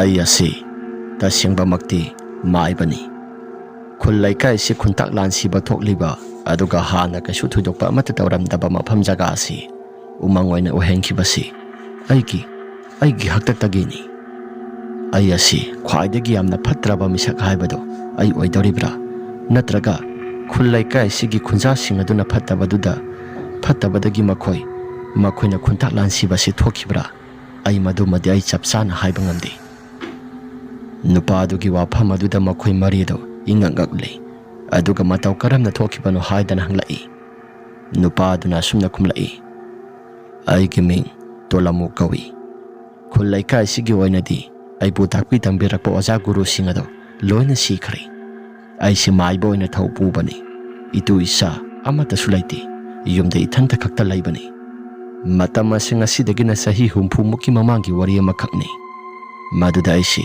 nongma numit ama lai sanaringi matamda nupa ani khak lakpani asi hairaga tolamuna mamang thakki wari ama lirai tolamuna lapu makhong mayam sanari balambi marak adugi mapan wajuda karigumba khara khotuna lai asumna khotuna lai ringai tolamuna sumna hai yare asi oiradi asu lagi tinggi thawasi khara makhaidi yare dana matam maduda tolamu masado khara naha oiri tolamuna tholakpa matam maduda laikai gi nupa masani khak saksana ruba halaki saksana ruba halakpaduda saubana sumna hairai ludro adasi karino sibo adumna hairaklaba kana duda ludrona maiba tolamuna trosidi makhoi ani do mani haidana soli maduda maiba tolamuna nakhoi ani di kadai dana saluriba asuk thenglaba matam asida ludrona mama tolamu sidai sida saksana ba salubani mama bu kadai waida salubano tolamuna idea sidai sida laisa khara thado ubani anaba ma yaurakle haidana thado ubani kasu thudokpa mata tawdeda ma hakki wafam aduda saubana thajadadana asumna hairai mama tolamu ai khudi thajaba ngamdeda laikai sida sibon ngangnari basi mama se khara ngangna ba horaklabani laikai sida su maiba kari kara amata laibanati mama khakta laibani aduna laikai gi miyoi singna mama si kai kaino khara ngangna batai tolamuna laikai gi miyoi singna kai ngangnari ba ha ibunga sauba khangdeda mama kari no yamna ngangnai handa marakti mama gi konthong asi mi ama adum laibagum thengnai haidana mayamna tattana ngangnai he aidi kasu thudokpa amata tawdena laikai gi miyoi singna ngangnari bado laikai gi miyoi ama soidana sanaba yauramgani aduna tawbo iramba yaida era mama gi thongalda lai hairaga mamana atopa sanaramgani haibadi karino laikai sida maibo iribasi mama mathanta khaktani aduna atopa laikai gi miyoi singda thangsinba tawrakano mama saubagi wafam aduda tolamu mai hoba makai saurakle aduga sumna hai napa thorai masa sa aina dugumba thabak amata tawkiba laiti aduga karino nakhoina ngangiba mayam singasi sauba sulai ama yaurakle saubana mama yare laikai sida lairisi mama mathanta khaktani maibada aduna laikai si khabai khara saduna olakke haibadudi mama su khalakano laikai sida mama mathanta khaktani lai sanaribasi lai sanadaba akhoi mayam sanglaga mama si phuba saiba tawraklabadi mama soidana ningam laktaba yai tolamo suma sada ꯀꯔꯤꯒꯨꯝꯕ ꯈꯔꯗꯤ ꯈꯜꯂꯛꯂꯤ꯫ ꯑꯩꯅ ꯀꯩꯁꯨ ꯊꯣꯏꯗꯣꯛꯄ ꯑꯀꯥꯏꯕ ꯑꯃꯠꯇꯁꯨ ꯇꯧꯗꯦ, ꯑꯗꯨꯒ ꯈꯨꯜꯒꯤ ꯂꯩꯀꯥꯏꯒꯤ ꯃꯤꯑꯣꯏꯁꯤꯡ ꯑꯁꯤꯅ ꯑꯩꯉꯣꯟꯗ ꯀꯔꯤ ꯐꯠꯇꯕ ꯄꯨꯔꯕꯖꯥꯠꯅꯣ? ꯌꯥꯔꯦ ꯆꯥꯎꯕ, ꯂꯨꯗ꯭ꯔꯣ, ꯅꯕꯥꯅꯤ ꯅꯌꯨꯝꯗ ꯒ꯭ꯌꯥꯟ ꯇꯥꯅꯍꯜꯂꯣ꯫ ꯉꯁꯤꯒꯤꯗꯤ ꯉꯁꯤ ꯑꯣꯏꯔꯦ, ꯍꯌꯦꯡ ꯃꯇꯨꯡꯗꯗꯤ ꯃꯤ ꯑꯃꯒꯤ ꯁꯛꯃꯥꯏ ꯌꯦꯡꯗꯅ ꯈꯔ ꯉꯥꯡꯉꯨ꯫ ꯌꯥꯔꯦ, ꯉꯁꯤꯒꯤꯗꯤ ꯅꯕꯥꯅꯤ ꯒ꯭ꯌꯥꯟ ꯇꯥꯅ ꯌꯧꯖꯔꯣ꯫ ꯑꯁꯤ ꯍꯥꯏꯔꯒ ꯇꯣꯂꯥꯃꯨ ꯍꯟꯅ ꯐꯥꯎꯕ ꯌꯦꯡꯕ ꯇꯧꯗ ꯃꯌꯨꯝ ꯇꯝꯅ ꯂꯥꯛꯂꯤ꯫ ꯃꯌꯨꯝꯗ ꯆꯠꯅ ꯋꯥꯈꯜꯗ ꯁꯨꯝꯅ ꯈꯜꯂꯤ, ꯑꯩꯅ ꯇꯧꯔꯤꯕ ꯊꯕꯛꯁꯤꯡ ꯑꯁꯤ ꯂꯩꯀꯥꯏꯒꯤ ꯃꯤꯑꯣꯏꯁꯤꯡ ꯑꯁꯤꯅ ꯂꯣꯏꯅ ꯈꯪꯈ꯭ꯔꯕ ꯖꯥꯠꯂꯥ? ꯃꯈꯣꯏꯅꯗꯤ ꯁꯦꯔꯥꯟ ꯇꯨꯔꯥꯟ ꯈꯜꯂꯝꯕ ꯌꯥꯏ, ꯑꯗꯨꯕꯨ ꯑꯩꯗꯤ ꯇꯧꯔꯤꯕ ꯊꯕꯛꯁꯤꯡ ꯑꯁꯤꯗꯤ ꯃꯈꯣꯏꯗ ꯑꯃꯠꯇ ꯀꯥꯏꯕ ꯊꯕꯛ ꯅꯠꯇꯦ꯫ ꯍꯌꯦꯡ ꯃꯈꯣꯏꯁꯨ ꯀꯣꯟꯅꯊꯪꯗ ꯈꯪꯖꯔꯛꯄ ꯍꯥꯏꯕꯗꯨꯅꯤꯗ꯫ ꯇꯣꯂꯥꯃꯨ ꯋꯥꯈꯜꯗ ꯑꯗꯨꯝꯅ ꯈꯜꯂꯒ ꯏꯆꯝ ꯆꯝꯅ ꯃꯌꯨꯝꯗ ꯍꯟꯈ꯭ꯔꯦ꯫ ꯂꯨꯗ꯭ꯔꯣ ꯑꯃꯗꯤ ꯆꯥꯎꯕ ꯃꯇꯨꯡ ꯍꯟꯗꯅ ꯇꯣꯂꯥꯃꯨ ꯇꯥꯅ ꯌꯦꯡꯉꯤ꯫ ꯆꯥꯎꯕꯅ ꯍꯥꯏꯔꯛꯏ, ꯃꯁꯤꯒꯤ ꯇꯣꯂꯥꯃꯨ ꯍꯥꯏꯕ ꯃꯥꯏꯕꯁꯤ ꯑꯩꯗꯤ ꯏꯁꯤꯡ ꯆꯤꯡꯅꯩꯗ ꯏꯇꯥꯎ꯫ ꯂꯨꯗ꯭ꯔꯣꯅ, ꯃꯥꯁꯦ ꯍꯥꯟꯅꯗꯤ ꯃꯃꯥꯡ ꯊꯛꯀꯤ ꯑꯣꯏꯅ ꯀꯩꯁꯨ ꯑꯀꯥꯏꯕ ꯇꯧꯕ ꯑꯍꯜꯃꯛꯇꯤ ꯅꯠꯇꯦ꯫ ꯈꯪꯗ꯭ꯔꯦꯗ, ꯍꯟꯗꯛ ꯃꯔꯛꯁꯦ ꯈꯨꯜ ꯂꯩꯀꯥꯏꯒꯤ ꯃꯤꯑꯣꯏꯁꯤꯡꯅꯁꯨ ꯃꯍꯥꯛꯀꯤ ꯍꯤꯡꯈꯣꯜ ꯃꯅꯨꯡꯗ ꯀꯔꯤꯅꯣ ꯌꯥꯝꯅ ꯎꯍꯩꯗ꯭ꯔꯕ ꯀꯔꯤꯅꯣ ꯌꯥꯝꯅ ꯎꯏ ꯍꯥꯏ꯫ ꯈꯨꯜ ꯂꯩꯀꯥꯏꯅ ꯀꯔꯤ ꯎꯏ ꯍꯥꯏꯅꯔꯤꯕꯅꯣ? ꯃꯈꯣꯏꯒꯤ ꯈꯨꯜ ꯂꯩꯀꯥꯏꯁꯤꯒꯤ ꯃꯤꯑꯣꯏꯁꯤꯡ ꯑꯁꯤꯅꯁꯨ ꯌꯦꯡꯉꯨꯇꯣ, ꯃꯈꯣꯏꯒꯤ ꯊꯣꯡꯒꯥꯜ ꯃꯄꯥꯁꯦ ꯂꯥꯟꯗꯨꯅ ꯆꯠꯄꯗ ꯀꯅꯥꯒꯨꯝꯕ ꯃꯨꯁꯤꯟ ꯃꯨꯕ ꯑꯃ ꯂꯦꯞꯄꯒ ꯑꯗꯨꯝ ꯂꯩ ꯍꯥꯏ꯫ ꯃꯁꯤ ꯈꯛꯇꯁꯨ ꯅꯠꯇꯦ, ꯃꯥꯒꯤ ꯍꯤꯡꯈꯣꯜ ꯃꯅꯨꯡꯗꯁꯨ ꯀꯔꯤꯅꯣ ꯇꯥꯕꯗ ꯌꯥꯝꯅ ꯇꯨ ꯁꯨꯡꯂꯕ ꯃꯈꯣꯜ ꯀꯌꯥ ꯃꯔꯣꯝ ꯑꯃ ꯇꯥꯏ ꯍꯥꯏꯅꯩ꯫ ꯑꯩꯁꯨ ꯀꯌꯥ ꯊꯣꯏꯗꯣꯛꯄ ꯈꯪꯗꯦꯗ꯫ ꯉꯁꯤ ꯃꯍꯥꯛꯅ ꯇꯧꯔꯝꯂꯤꯕ ꯄꯨꯝꯅꯃꯛꯁꯤꯡ ꯑꯁꯤꯁꯨ ꯀꯔꯤꯒꯨꯝꯕ ꯈꯔꯗꯤ ꯁꯥꯟꯅꯔꯝꯒꯗ꯭ꯔꯥ ꯈꯜꯂꯤ꯫ ꯐꯔꯦꯁꯦ, ꯏꯕꯥꯅꯤꯁꯨ ꯌꯨꯝꯗ ꯍꯟꯅꯕ ꯇꯧꯔꯁꯤ꯫ ꯑꯁꯤ ꯍꯥꯏꯗꯅ ꯆꯥꯎꯕ ꯑꯃꯗꯤ ꯂꯨꯗ꯭ꯔꯣ ꯃꯌꯨꯝꯗ ꯍꯟꯈ꯭ꯔꯦ꯫ ꯅꯨꯃꯤꯠ ꯈꯔꯅꯤ ꯂꯩꯔꯕ ꯃꯇꯨꯡꯗ ꯈꯨꯜ ꯂꯩꯀꯥꯏꯒꯤ ꯃꯤꯑꯣꯏꯁꯤꯡ ꯑꯗꯨꯁꯨ ꯀꯔꯤꯅꯣ ꯋꯥ ꯅꯤꯡꯐꯨ ꯉꯥꯡꯅꯕ ꯍꯧꯅꯔꯛꯂꯤ꯫ ꯃꯥꯏꯕ ꯇꯣꯂꯥꯃꯨꯒꯤ ꯊꯣꯡꯒꯥꯜ ꯃꯄꯥꯗ ꯍꯧꯔꯤꯕ ꯂꯐꯨ ꯄꯔꯦꯡ ꯃꯗꯨꯗ ꯀꯅꯥꯒꯨꯝꯕ ꯑꯃ ꯑꯗꯨꯝ ꯂꯦꯞꯄꯒ ꯂꯩ ꯍꯥꯏꯗꯅ ꯈꯨꯜ ꯂꯩꯀꯥꯏꯒꯤ ꯃꯤꯑꯣꯏꯁꯤꯡ ꯑꯁꯤꯅ ꯍꯥꯏꯅꯔꯛꯂꯤ꯫ ꯇꯁꯦꯡꯕꯃꯛꯇꯤ ꯃꯈꯣꯏꯅ ꯎꯔꯤꯕꯗꯨ ꯀꯅꯥꯒꯨꯝꯕ ꯑꯃꯠꯇꯗꯤ ꯅꯠꯇꯦ, ꯇꯣꯂꯥꯃꯨꯅ ꯁꯥꯟꯅꯕ ꯂꯥꯏ ꯐꯠꯇ꯭ꯔꯕꯁꯤꯡ ꯑꯗꯨꯅꯤ꯫ ꯑꯗꯨꯕꯨ ꯇꯣꯂꯥꯃꯨꯅ ꯁꯥꯟꯅꯔꯤꯕ ꯂꯥꯏꯁꯤꯡ ꯑꯁꯤ ꯃꯈꯣꯏꯗ ꯀꯔꯤꯒꯨꯝꯕ ꯑꯃꯠꯇꯗꯤ ꯇꯧꯕ ꯅꯠꯇꯦ꯫ ꯈꯨꯜ ꯂꯩꯀꯥꯏꯒꯤ ꯃꯤꯑꯣꯏꯁꯤꯡ ꯑꯁꯤꯅ ꯃꯉꯣꯟꯗꯗꯤ ꯅꯨꯡꯉꯥꯏꯇꯕ ꯍꯧꯔꯤ꯫ ꯇꯣꯂꯥꯃꯨꯅ,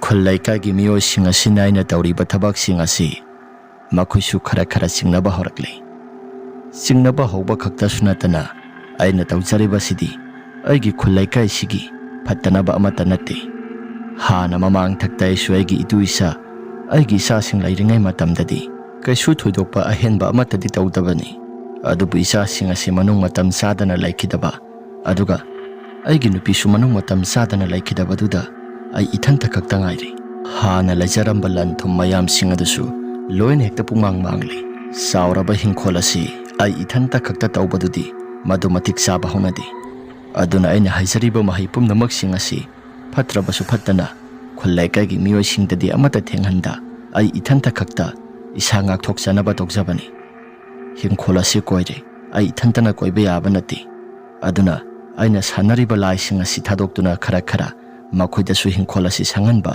ꯍꯤꯡꯈꯣꯜ ꯀꯣꯏꯍꯟꯕꯒꯨꯝꯕ ꯌꯥꯝꯅ ꯇꯧꯕꯅꯤ꯫ ꯈꯨꯜ ꯂꯩꯀꯥꯏꯒꯤ ꯃꯤꯑꯣꯏꯁꯤꯡꯗꯗꯤ ꯑꯃꯠꯇ ꯆꯩꯊꯦꯡ ꯄꯤꯕ ꯅꯠꯇꯦ꯫ ꯃꯈꯣꯏꯅ ꯊꯦꯡꯅꯔꯕꯅꯤꯅ ꯀꯔꯤꯅꯣ ꯑꯩꯉꯣꯟꯗ ꯚꯥꯞ ꯐꯠꯇꯅ ꯈꯟꯕ ꯍꯥꯏꯕꯁꯤ ꯃꯁꯤ ꯃꯁꯥꯅ ꯇꯥꯕꯅꯤ꯫ ꯑꯁꯨꯝ ꯇꯧꯗꯅ ꯇꯣꯂꯥꯃꯨ ꯃꯍꯥꯛꯀꯤ ꯋꯥꯈꯜꯗ ꯈꯜꯂꯤ꯫ ꯈꯨꯜ ꯂꯩꯀꯥꯏꯒꯤ ꯃꯤꯑꯣꯏꯁꯤꯡ ꯑꯁꯤꯁꯨ ꯈꯔ ꯆꯤꯕꯣꯟ ꯉꯥꯡꯅꯕ ꯍꯧꯔꯛꯄꯗꯨꯗ ꯇꯣꯂꯥꯃꯨ ꯃꯁꯥꯗꯁꯨ ꯇꯥꯔꯛꯂꯤ꯫ ꯇꯁꯦꯡꯕꯃꯛꯇꯤ ꯇꯣꯂꯥꯃꯨ ꯑꯁꯤ ꯃꯌꯥꯝꯅ ꯀꯤꯅꯩ꯫ ꯂꯥꯏꯒꯤ ꯇꯤꯟꯒꯤ ꯊꯧ ꯇꯧꯏ ꯍꯥꯏꯗꯅ ꯃꯉꯣꯟꯗꯁꯨ ꯌꯥꯝꯅ ꯊꯤꯅ ꯉꯥꯡꯕꯤ, ꯑꯗꯨꯒ ꯀꯤꯁꯨ ꯌꯥꯝꯅ ꯀꯤꯅꯩ꯫ ꯅꯣꯡꯃ ꯑꯃꯗꯤ ꯈꯨꯜ ꯑꯁꯤꯒꯤ ꯑꯍꯜ ꯑꯃ ꯁꯤꯕꯁꯤꯗ ꯅꯍꯥ ꯀꯌꯥ ꯃꯔꯨꯝ ꯑꯃ ꯃꯈꯣꯏꯁꯨ ꯄꯣꯠꯂꯣꯏꯅꯕ ꯌꯥꯎꯅꯩ꯫ ꯄꯣꯠꯂꯣꯏꯕ ꯌꯥꯎꯕ ꯀꯥꯟ ꯑꯁꯤꯗ ꯃꯈꯣꯏꯗꯤ ꯌꯨ ꯃꯌꯥꯝꯁꯤꯡ ꯑꯗꯨ ꯍꯦꯛꯇ ꯊꯛꯄꯗꯨꯗ ꯃꯈꯣꯏꯗꯤ ꯃꯁꯥꯗ ꯇꯔꯪ ꯃꯥꯂꯪ ꯑꯃ ꯆꯠꯂꯤ꯫ ꯅꯨꯄꯥ ꯑꯃꯅ ꯑꯁꯨꯝꯅ ꯍꯥꯏꯔꯛꯏ, ꯁꯦꯕꯥ ꯇꯧꯕꯁꯤꯁꯨ ꯂꯣꯏꯁꯤꯜꯂꯛꯀꯗꯧꯔꯤ, ꯃꯥꯃ ꯇꯣꯂꯥꯃꯨꯗ ꯑꯃꯨꯛꯇꯪ ꯀꯧꯊꯣꯛꯄꯅ ꯐꯒꯗꯕ꯭ꯔꯥ? ꯅꯨꯄꯥ ꯑꯃꯅ ꯌꯨ ꯉꯥꯎꯔꯤ ꯑꯁꯨꯝꯅ ꯍꯥꯏꯔꯛꯏ, ꯑꯦꯔꯥ, ꯀꯔꯤꯒꯤ ꯃꯥꯃ ꯇꯣꯂꯥꯃꯨꯅꯣ?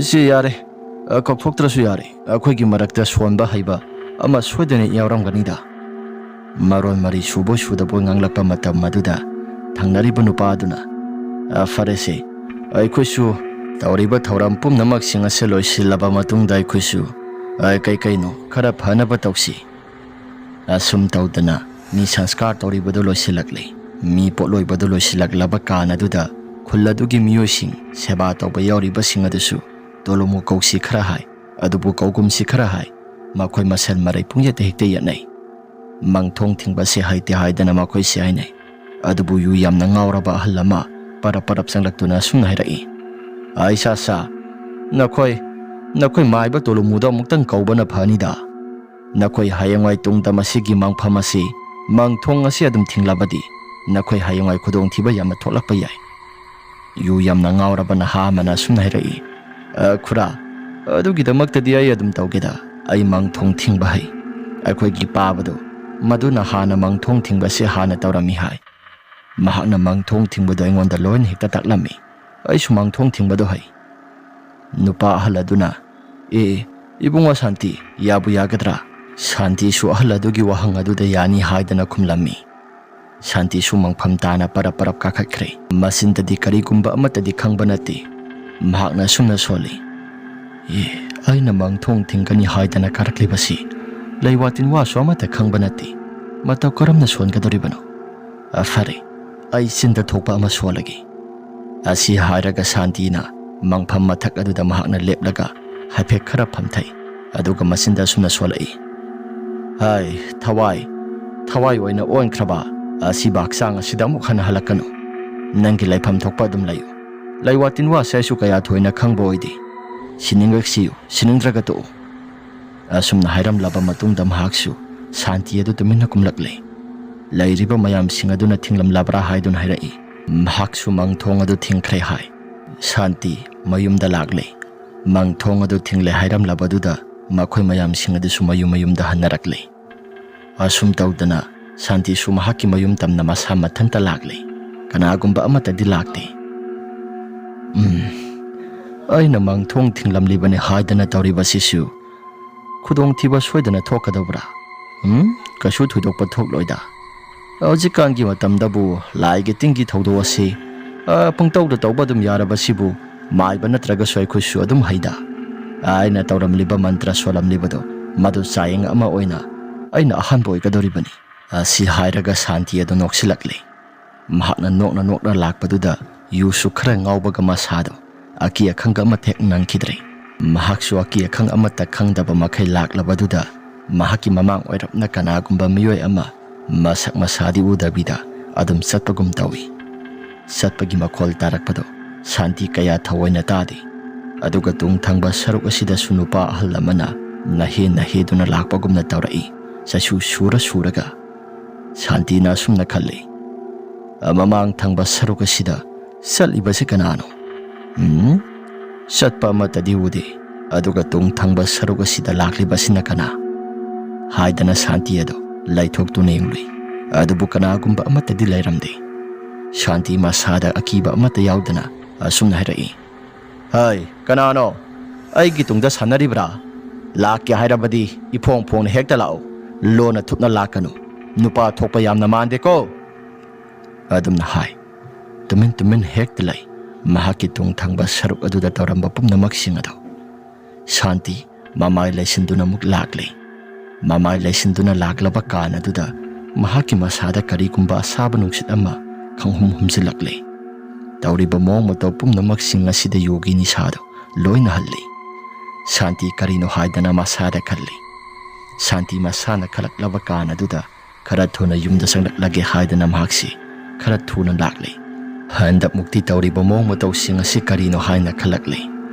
asumna khalaklaba kan aduda Santi mahaki konthong yaramdai ki tanjaduda konthong seido kanagumba amana tongan tana masa mathanta salakle masakti amata udabida Santi madu uba matamda masadu mihul khangchong-chongi masamanadu su sapsap hekta yungkhatle konthong seido satlaba matam maduda kanagumba sa udraba amana konthong seido paibagumna yungkhattuna laikre Santi madu uruba matamda masada ki tujungba phauduna laubaga matehek phangkhidre asum tawduna lairingai mahaki tung thangba saruk asida kanagumba miyoi kharana pungjal thinduna siba purakpagumna umayam ama thangduna pareng sangna lakle Santi su mahaki mamitta mase marang oina ure mase marang oina ubaduda mahaksu masimadi khangle ꯈꯨꯜ ꯂꯩꯀꯥꯏꯁꯤ ꯍꯟꯗꯛ ꯃꯔꯛꯇꯤ ꯃꯤꯁꯤ ꯃꯤꯅꯥ ꯁꯣꯏꯗꯅ ꯊꯣꯛꯀꯗꯧꯔꯤ. ꯑꯩꯅ ꯉꯁꯥꯏ ꯃꯥꯡꯊꯣꯡ ꯊꯤꯡꯉꯨꯕꯗ ꯁꯣꯜꯂꯝꯕ ꯂꯥꯏꯁꯣꯟ ꯑꯗꯨꯅ ꯃꯔꯝ ꯑꯣꯏꯗꯨꯅ ꯈꯨꯜ ꯑꯁꯤ ꯑꯋꯥꯅ ꯅꯪꯒꯗꯧꯔꯕ꯭ꯔꯥ? ꯃꯁꯤ ꯁꯣꯏꯗ꯭ꯔꯦ. ꯑꯩ ꯃꯥꯏꯕ ꯇꯣꯂꯃꯨꯒꯤ ꯃꯅꯥꯛꯇ ꯑꯃꯨꯛꯇꯪ ꯆꯠꯂꯒ ꯍꯪꯉꯨꯈꯤꯒꯦ. ꯍꯥꯏꯗꯅ ꯊꯦꯡꯉꯁꯨ ꯊꯦꯡꯅ ꯃꯥꯏꯕ ꯇꯣꯂꯃꯨꯒꯤ ꯃꯅꯥꯛꯇ ꯆꯠꯀꯦ ꯍꯥꯏꯗꯅ ꯇꯧꯔꯛꯂꯕ ꯀꯥꯟ ꯑꯗꯨꯗ ꯑꯁꯤꯕ ꯊꯥꯡꯕꯅꯤ ꯍꯥꯏꯗꯅ ꯇꯧꯔꯛꯂꯤꯕ ꯀꯨ ꯃꯌꯥꯝ ꯄꯨꯔꯛꯂꯤꯕ ꯂꯥꯏꯃꯨ ꯇꯤꯃꯨ ꯃꯌꯥꯝꯁꯤꯡ ꯑꯗꯨ ꯃꯍꯥꯛꯀꯤ ꯃꯃꯥꯡꯗ ꯄꯔꯦꯡ ꯁꯥꯡꯅ ꯍꯦꯛꯇ ꯂꯦꯞꯄꯤ. ꯀꯨ ꯃꯌꯥꯝꯁꯤꯡ ꯑꯗꯨꯒꯤ ꯃꯔꯛꯇ ꯈꯜꯂꯤꯕ ꯐꯤꯁꯤꯡ ꯑꯗꯨꯁꯨ ꯂꯣꯏꯅ ꯍꯦꯛꯇ ꯍꯥꯡꯗꯣꯔꯛꯂꯦ. ꯑꯗꯨꯒ ꯂꯩꯀꯥꯏ ꯑꯁꯤꯒꯤ ꯁꯤꯒꯗꯧꯔꯕ ꯅꯍꯥ ꯑꯃꯗꯤ ꯑꯉꯥꯡ ꯅꯨꯄꯤꯁꯤꯡ ꯑꯗꯨ ꯂꯣꯏꯅ ꯍꯦꯛꯇ ꯄꯔꯦꯡ ꯁꯥꯡꯅ ꯂꯦꯞꯇꯨꯅ ꯃꯁꯛꯁꯤꯡ ꯑꯗꯨ ꯐꯤꯕꯝ ꯀꯥꯏꯔꯕ ꯉꯥꯛꯇ ꯃꯃꯤꯠꯇ ꯎꯍꯜꯂꯛꯏ. ꯁꯥꯟꯇꯤꯁꯨ ꯃꯗꯨ ꯎꯔꯨꯕꯗ ꯃꯁꯥꯗꯣ ꯀꯤꯕꯅ ꯌꯥꯔꯛꯇ꯭ꯔꯦ. ꯁꯥꯟꯇꯤꯅ ꯑꯁꯨꯝꯅ ꯍꯥꯏꯔꯛꯏ. ꯑꯩꯅ ꯀꯔꯤ ꯂꯥꯟꯕ, ꯑꯩꯅ ꯀꯔꯤ ꯑꯔꯥꯟꯕ ꯇꯧꯈ꯭ꯔꯒꯦ? ꯃꯆꯤꯟꯗ ꯑꯁꯨꯝꯅ ꯁꯣꯜꯂꯤ. ꯑꯗꯨꯕꯨ ꯁꯥꯟꯇꯤ ꯎꯄꯥꯏ ꯂꯩꯈꯤꯗꯦ. ꯃꯍꯥꯛꯀꯤ ꯀꯣꯟꯊꯣꯡ ꯆꯩ ꯁꯠꯈꯤꯕ ꯃꯤꯁꯛ ꯑꯗꯨ ꯃꯁꯛ ꯃꯁꯥ ꯎꯗ꯭ꯔꯕ ꯃꯤꯇꯝ ꯑꯗꯨꯅ ꯃꯍꯥꯛꯀꯤ ꯃꯕꯨꯛ ꯑꯗꯨꯗ ꯐꯥꯎꯔꯦꯡ ꯂꯦꯡꯂꯛꯏ. ꯃꯇꯧ ꯑꯗꯨꯗ ꯁꯥꯟꯇꯤ ꯃꯐꯝ ꯑꯗꯨꯗ ꯏꯈꯦꯡ ꯍꯥꯊꯔꯤ. ꯃꯌꯥꯗꯒꯤꯁꯨ ꯏ ꯃꯌꯥꯝ ꯑꯃ ꯊꯣꯔꯛꯂꯤ. ꯃꯐꯝ ꯑꯗꯨꯗ ꯁꯥꯟꯇꯤ ꯃꯃꯤꯠꯁꯨ ꯀꯣꯊꯣꯛꯇꯨꯅ ꯀꯅꯥꯒꯨꯝꯕ ꯑꯃꯅ ꯇꯣꯉꯥꯟ ꯇꯣꯉꯥꯟ ꯇꯥꯅ ꯃꯀꯣꯛ ꯑꯗꯨꯗ ꯊꯣꯝꯖꯤꯜꯂꯛꯏ. ꯃꯀꯣꯛ ꯑꯗꯨꯗ ꯁꯥꯐꯨ ꯀꯟꯅ ꯊꯣꯝꯈꯤꯕꯗꯨꯗ ꯁꯥꯟꯇꯤ ꯂꯩꯃꯥꯏꯗ ꯂꯣꯡ ꯍꯤꯞꯊꯗꯨꯅ ꯃꯃꯤꯠ ꯑꯅꯤ ꯑꯗꯨ ꯂꯩꯃꯥꯏꯗ ꯍꯦꯛꯇ ꯇꯥꯏ. ꯃꯁꯥꯗꯨ ꯐꯤꯔꯦꯡ ꯐꯤꯔꯦꯡ ꯀꯥꯎꯗꯨꯅ ꯁꯤꯈ꯭ꯔꯦ. ꯑꯁꯨꯝꯅ ꯁꯤꯔꯕ ꯀꯥꯟ ꯅꯣꯡꯉꯥꯜꯂꯛꯂꯕ ꯀꯥꯟꯗꯗꯤ ꯁꯥꯟꯇꯤꯒꯤ ꯃꯤꯁꯤ ꯑꯗꯨ ꯀꯅꯥꯒꯨꯝꯕ ꯑꯃꯅ ꯑꯇꯝꯅꯅ ꯍꯥꯠꯄ ꯃꯥꯜꯂꯤ ꯍꯥꯏꯗꯅ ꯃꯌꯥꯝ ꯑꯁꯤ ꯋꯥ ꯋꯥ ꯂꯥꯎꯅꯔꯛꯂꯦ. ꯃꯁꯤꯒꯤ ꯃꯇꯨꯡ ꯁꯥꯟꯇꯤꯒꯤ ꯑꯁꯤꯕ ꯍꯛꯆꯥꯡ ꯑꯗꯨꯁꯨ ꯁꯦꯕꯥ ꯇꯧꯕꯗ ꯃꯌꯥꯝ ꯑꯗꯨ ꯀꯤꯅꯕ ꯍꯥꯏꯕꯗꯨ ꯑꯣꯏꯔꯝꯃꯤ. ꯃꯁꯤꯒꯤ ꯃꯇꯨꯡꯗꯒꯤꯗꯤ ꯈꯨꯜ ꯂꯩꯀꯥꯏꯁꯤ ꯃꯊꯪ ꯃꯊꯪ ꯃꯤꯁꯤ ꯃꯤꯅꯥ ꯊꯣꯛꯇꯨꯅ ꯃꯤ ꯂꯧꯕ ꯍꯧꯔꯛꯂꯦ. ꯃꯤ ꯂꯧꯕ ꯍꯧꯔꯛꯄꯗꯨꯗ ꯈꯨꯜ ꯂꯩꯀꯥꯏꯒꯤ ꯅꯍꯥꯁꯤꯡ ꯑꯃꯗꯤ ꯑꯍꯜ ꯂꯃꯟꯁꯤꯡ ꯄꯨꯂꯞ ꯄꯨꯟꯗꯨꯅ ꯃꯤꯇꯤꯡ ꯇꯧꯏ. ꯂꯩꯀꯥꯏꯒꯤ ꯑꯍꯜ ꯑꯃꯅ ꯑꯁꯨꯝꯅ ꯍꯥꯏꯔꯛꯏ. ꯌꯦꯡꯉꯨ ꯏꯆꯥ, ꯍꯟꯗꯛ ꯃꯔꯛ ꯈꯨꯜ ꯂꯩꯀꯥꯏꯁꯤꯗ ꯊꯣꯛꯂꯤꯕ ꯊꯧꯗꯣꯛ ꯋꯥꯊꯣꯛ ꯄꯨꯝꯅꯃꯛꯁꯤꯡ ꯑꯁꯤ ꯅꯈꯣꯏ ꯆꯤꯡꯅꯕ ꯀꯅꯥ ꯀꯅꯥ ꯂꯩ? ꯑꯩꯗꯤ ꯆꯤꯡꯅꯕ ꯑꯃꯗꯤ ꯂꯩ. ꯑꯗꯨꯕꯨ ꯃꯁꯤ ꯍꯥꯏꯗꯣꯛꯎꯔꯒ ꯀꯅꯥ ꯈꯨꯜ ꯂꯩꯀꯥꯏꯁꯤꯗ ꯑꯃꯨꯛ ꯗꯁꯥ ꯇꯥꯒꯗꯧꯔꯤꯕ꯭ꯔꯥ ꯃꯁꯤ ꯈꯟꯖꯥꯟꯅꯔꯕꯅꯤ. ꯅꯍꯥ ꯑꯃꯅ ꯂꯣꯟꯅ ꯍꯥꯏꯔꯛꯏ. ꯏꯇꯥꯎ, ꯍꯟꯗꯛ ꯃꯔꯛ ꯇꯧꯔꯛꯂꯤꯕ ꯃꯑꯣꯡ ꯃꯇꯧꯁꯤꯡ ꯑꯁꯤꯗꯤ ꯃꯥꯃ ꯇꯣꯂꯃꯨꯅ ꯇꯧꯕ ꯃꯥꯟꯗ꯭ꯔꯣ? ꯍꯥꯏꯔꯛꯂꯤꯕꯁꯤ ꯂꯨꯗ꯭ꯔꯣꯅꯅꯤ. ꯑꯗꯨꯒ ꯆꯥꯎꯕꯅ ꯑꯁꯨꯝꯅ ꯍꯥꯏꯔꯛꯏ.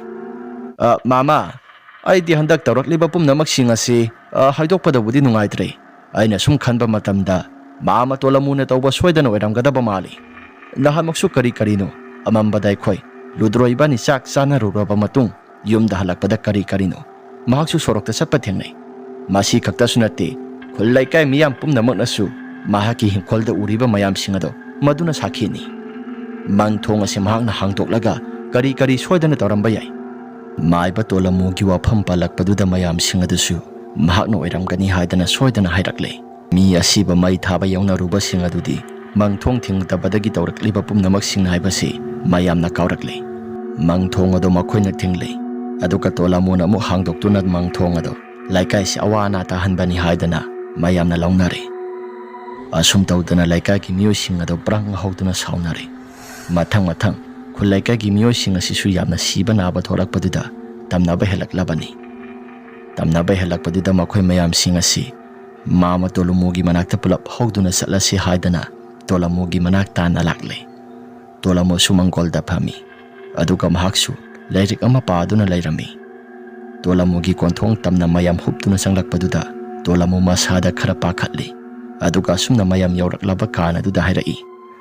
ꯃꯌꯥꯝ, ꯑꯩꯒꯤ ꯌꯨꯝ ꯑꯁꯤꯗ ꯂꯥꯛꯄꯕꯨ ꯀꯔꯝꯕ ꯈꯨꯗꯣꯡꯊꯤꯕ ꯊꯣꯛꯂꯕꯒꯦ? ꯇꯣꯂꯃꯨꯒꯤ ꯋꯥꯐꯝ ꯑꯗꯨ ꯃꯌꯥꯝ ꯑꯗꯨꯅ ꯈꯣꯏꯗꯧ ꯁꯥꯎꯅꯤꯡꯕ ꯍꯥꯏꯕꯗꯨ ꯑꯣꯏꯔꯦ. ꯈꯣꯏꯗꯧ ꯁꯥꯎꯅꯤꯡꯕ ꯃꯌꯥꯝꯒꯤ ꯃꯔꯛꯇꯒꯤ ꯍꯣꯡꯕ ꯀꯧꯕ ꯅꯨꯄꯥ ꯑꯃꯅ, ꯇꯣꯂꯃꯨ, ꯅꯪꯅ ꯉꯥꯡꯉꯤꯕ ꯃꯌꯥꯝꯁꯤꯡ ꯑꯗꯣ ꯑꯩꯈꯣꯏ ꯑꯃꯠꯇ ꯇꯥꯅꯤꯡꯗꯦ. ꯅꯪꯅ ꯍꯟꯗꯛ ꯃꯔꯛ ꯈꯨꯜ ꯂꯩꯀꯥꯏꯁꯤꯗ ꯇꯧꯔꯤꯕ ꯃꯌꯥꯝꯁꯤꯡ ꯑꯁꯤ ꯀꯔꯤꯅꯣ? ꯑꯩꯈꯣꯏ ꯄꯨꯝꯅꯃꯛ ꯂꯣꯏꯅ ꯍꯥꯠꯂꯒꯦ ꯍꯥꯏꯔꯤꯕ꯭ꯔꯥ? ꯇꯣꯂꯃꯨ ꯃꯁꯥꯗꯨ ꯒ꯭ꯌꯥꯟ ꯃꯦꯟꯒ ꯑꯃꯠꯇ ꯍꯦꯛ ꯇꯥꯗꯦ. ꯃꯍꯥꯛꯁꯨ ꯍꯟꯗꯛ ꯃꯔꯛ ꯇꯧꯔꯤꯕ ꯃꯑꯣꯡ ꯃꯇꯧꯁꯤꯡ ꯑꯁꯤ ꯃꯇꯧ ꯀꯔꯝꯅ ꯊꯣꯛꯂꯛꯄꯅꯣ ꯍꯥꯏꯕ ꯃꯍꯥꯛ ꯃꯁꯥꯁꯨ ꯒ꯭ꯌꯥꯟ ꯃꯦꯟ ꯑꯃꯠꯇ ꯍꯦꯛ ꯇꯥꯗꯅ ꯂꯩꯔꯝꯕꯅꯤ. ꯇꯣꯂꯃꯨꯅ ꯃꯌꯥꯝꯗ ꯑꯃꯨꯛ ꯍꯥꯏꯔꯛꯏ. ꯀꯗꯥꯏꯗꯒꯤ ꯃꯌꯥꯝꯅ ꯍꯥꯏꯕꯤꯔꯤꯁꯤꯕꯨ ꯀꯔꯤꯅꯣ? ꯑꯩꯗꯤ ꯍꯟꯗꯛ ꯃꯔꯛ ꯑꯗꯨꯒꯨꯝꯕ ꯑꯃꯠꯇ ꯍꯦꯛ ꯇꯧꯕ ꯂꯩꯇꯦ. ꯅꯪꯅ ꯇꯧꯔꯤꯕ ꯃꯌꯥꯝꯁꯤꯡ ꯑꯗꯣ ꯀꯔꯤꯅꯣ? ꯈꯨꯜ ꯂꯩꯀꯥꯏ ꯃꯤꯌꯥꯝ ꯄꯨꯝꯅꯃꯛꯅꯁꯨ ꯅꯪꯒꯤ ꯍꯤꯡꯈꯣꯜ ꯑꯁꯤ ꯂꯥꯟꯗꯨꯅ ꯆꯠꯄ ꯃꯇꯝꯗ ꯂꯣꯏꯅ ꯊꯦꯡꯅꯔꯕꯅꯤ. ꯀꯅꯥꯒꯨꯝꯕ ꯑꯃ ꯂꯦꯞꯄꯒ ꯂꯩ ꯍꯥꯏꯕꯁꯤ ꯑꯗꯨꯝ ꯊꯦꯡꯅꯩ. ꯅꯍꯥꯟꯃꯛꯁꯨ ꯂꯨꯗ꯭ꯔꯣꯒ ꯆꯥꯎꯕꯒ ꯅꯪꯅ ꯁꯤꯒꯤ ꯂꯐꯨ ꯃꯈꯣꯡ ꯑꯁꯤꯗꯒꯤ ꯊꯣꯛꯂꯛꯏ ꯍꯥꯏ. Makoina sak sanaruraba halakpa matam maduda nangsu kari karino yamna tawi hai. Adumna hairaklaba kana duda Tolamu asumna iseng sengna mathamoy yamna sengna hairai. Mayam ai karigumba amata haijage. Aina masigi hingkhol asida aigi oiba lai khara thadokpadudi madu mayamda sokpa amatadi natedana maduna awafamda tahanbadudi natti. Masidi hingkhol asida ai thanta khakta leibaduda mayamna posai huranaba yawi. Aduna huranbadagi aigi posai sing ase kannaba aigi lai sing khara thadokjabani. Mayamda ayetpadi amata pihandabani. Mayam sing adu yaw yaw haidana mayam sing adu ngang bahorakle. Naha amana ai mama Tolamu taningde nangna tawriba pumnamak sing adu khoi loina khangi. Laikai gi mangthong ase thinglaga laikai gi misi mina thon banatra nangna law ngasi dia siang ba sapsaba ama khangengadabani. Adamna hairaklaba kana tuda Tolomo subrang lawn hekta saugalakle. Ibungo aina misi mina thoi haibadudi nang khudam sayang takpa ngamgadra.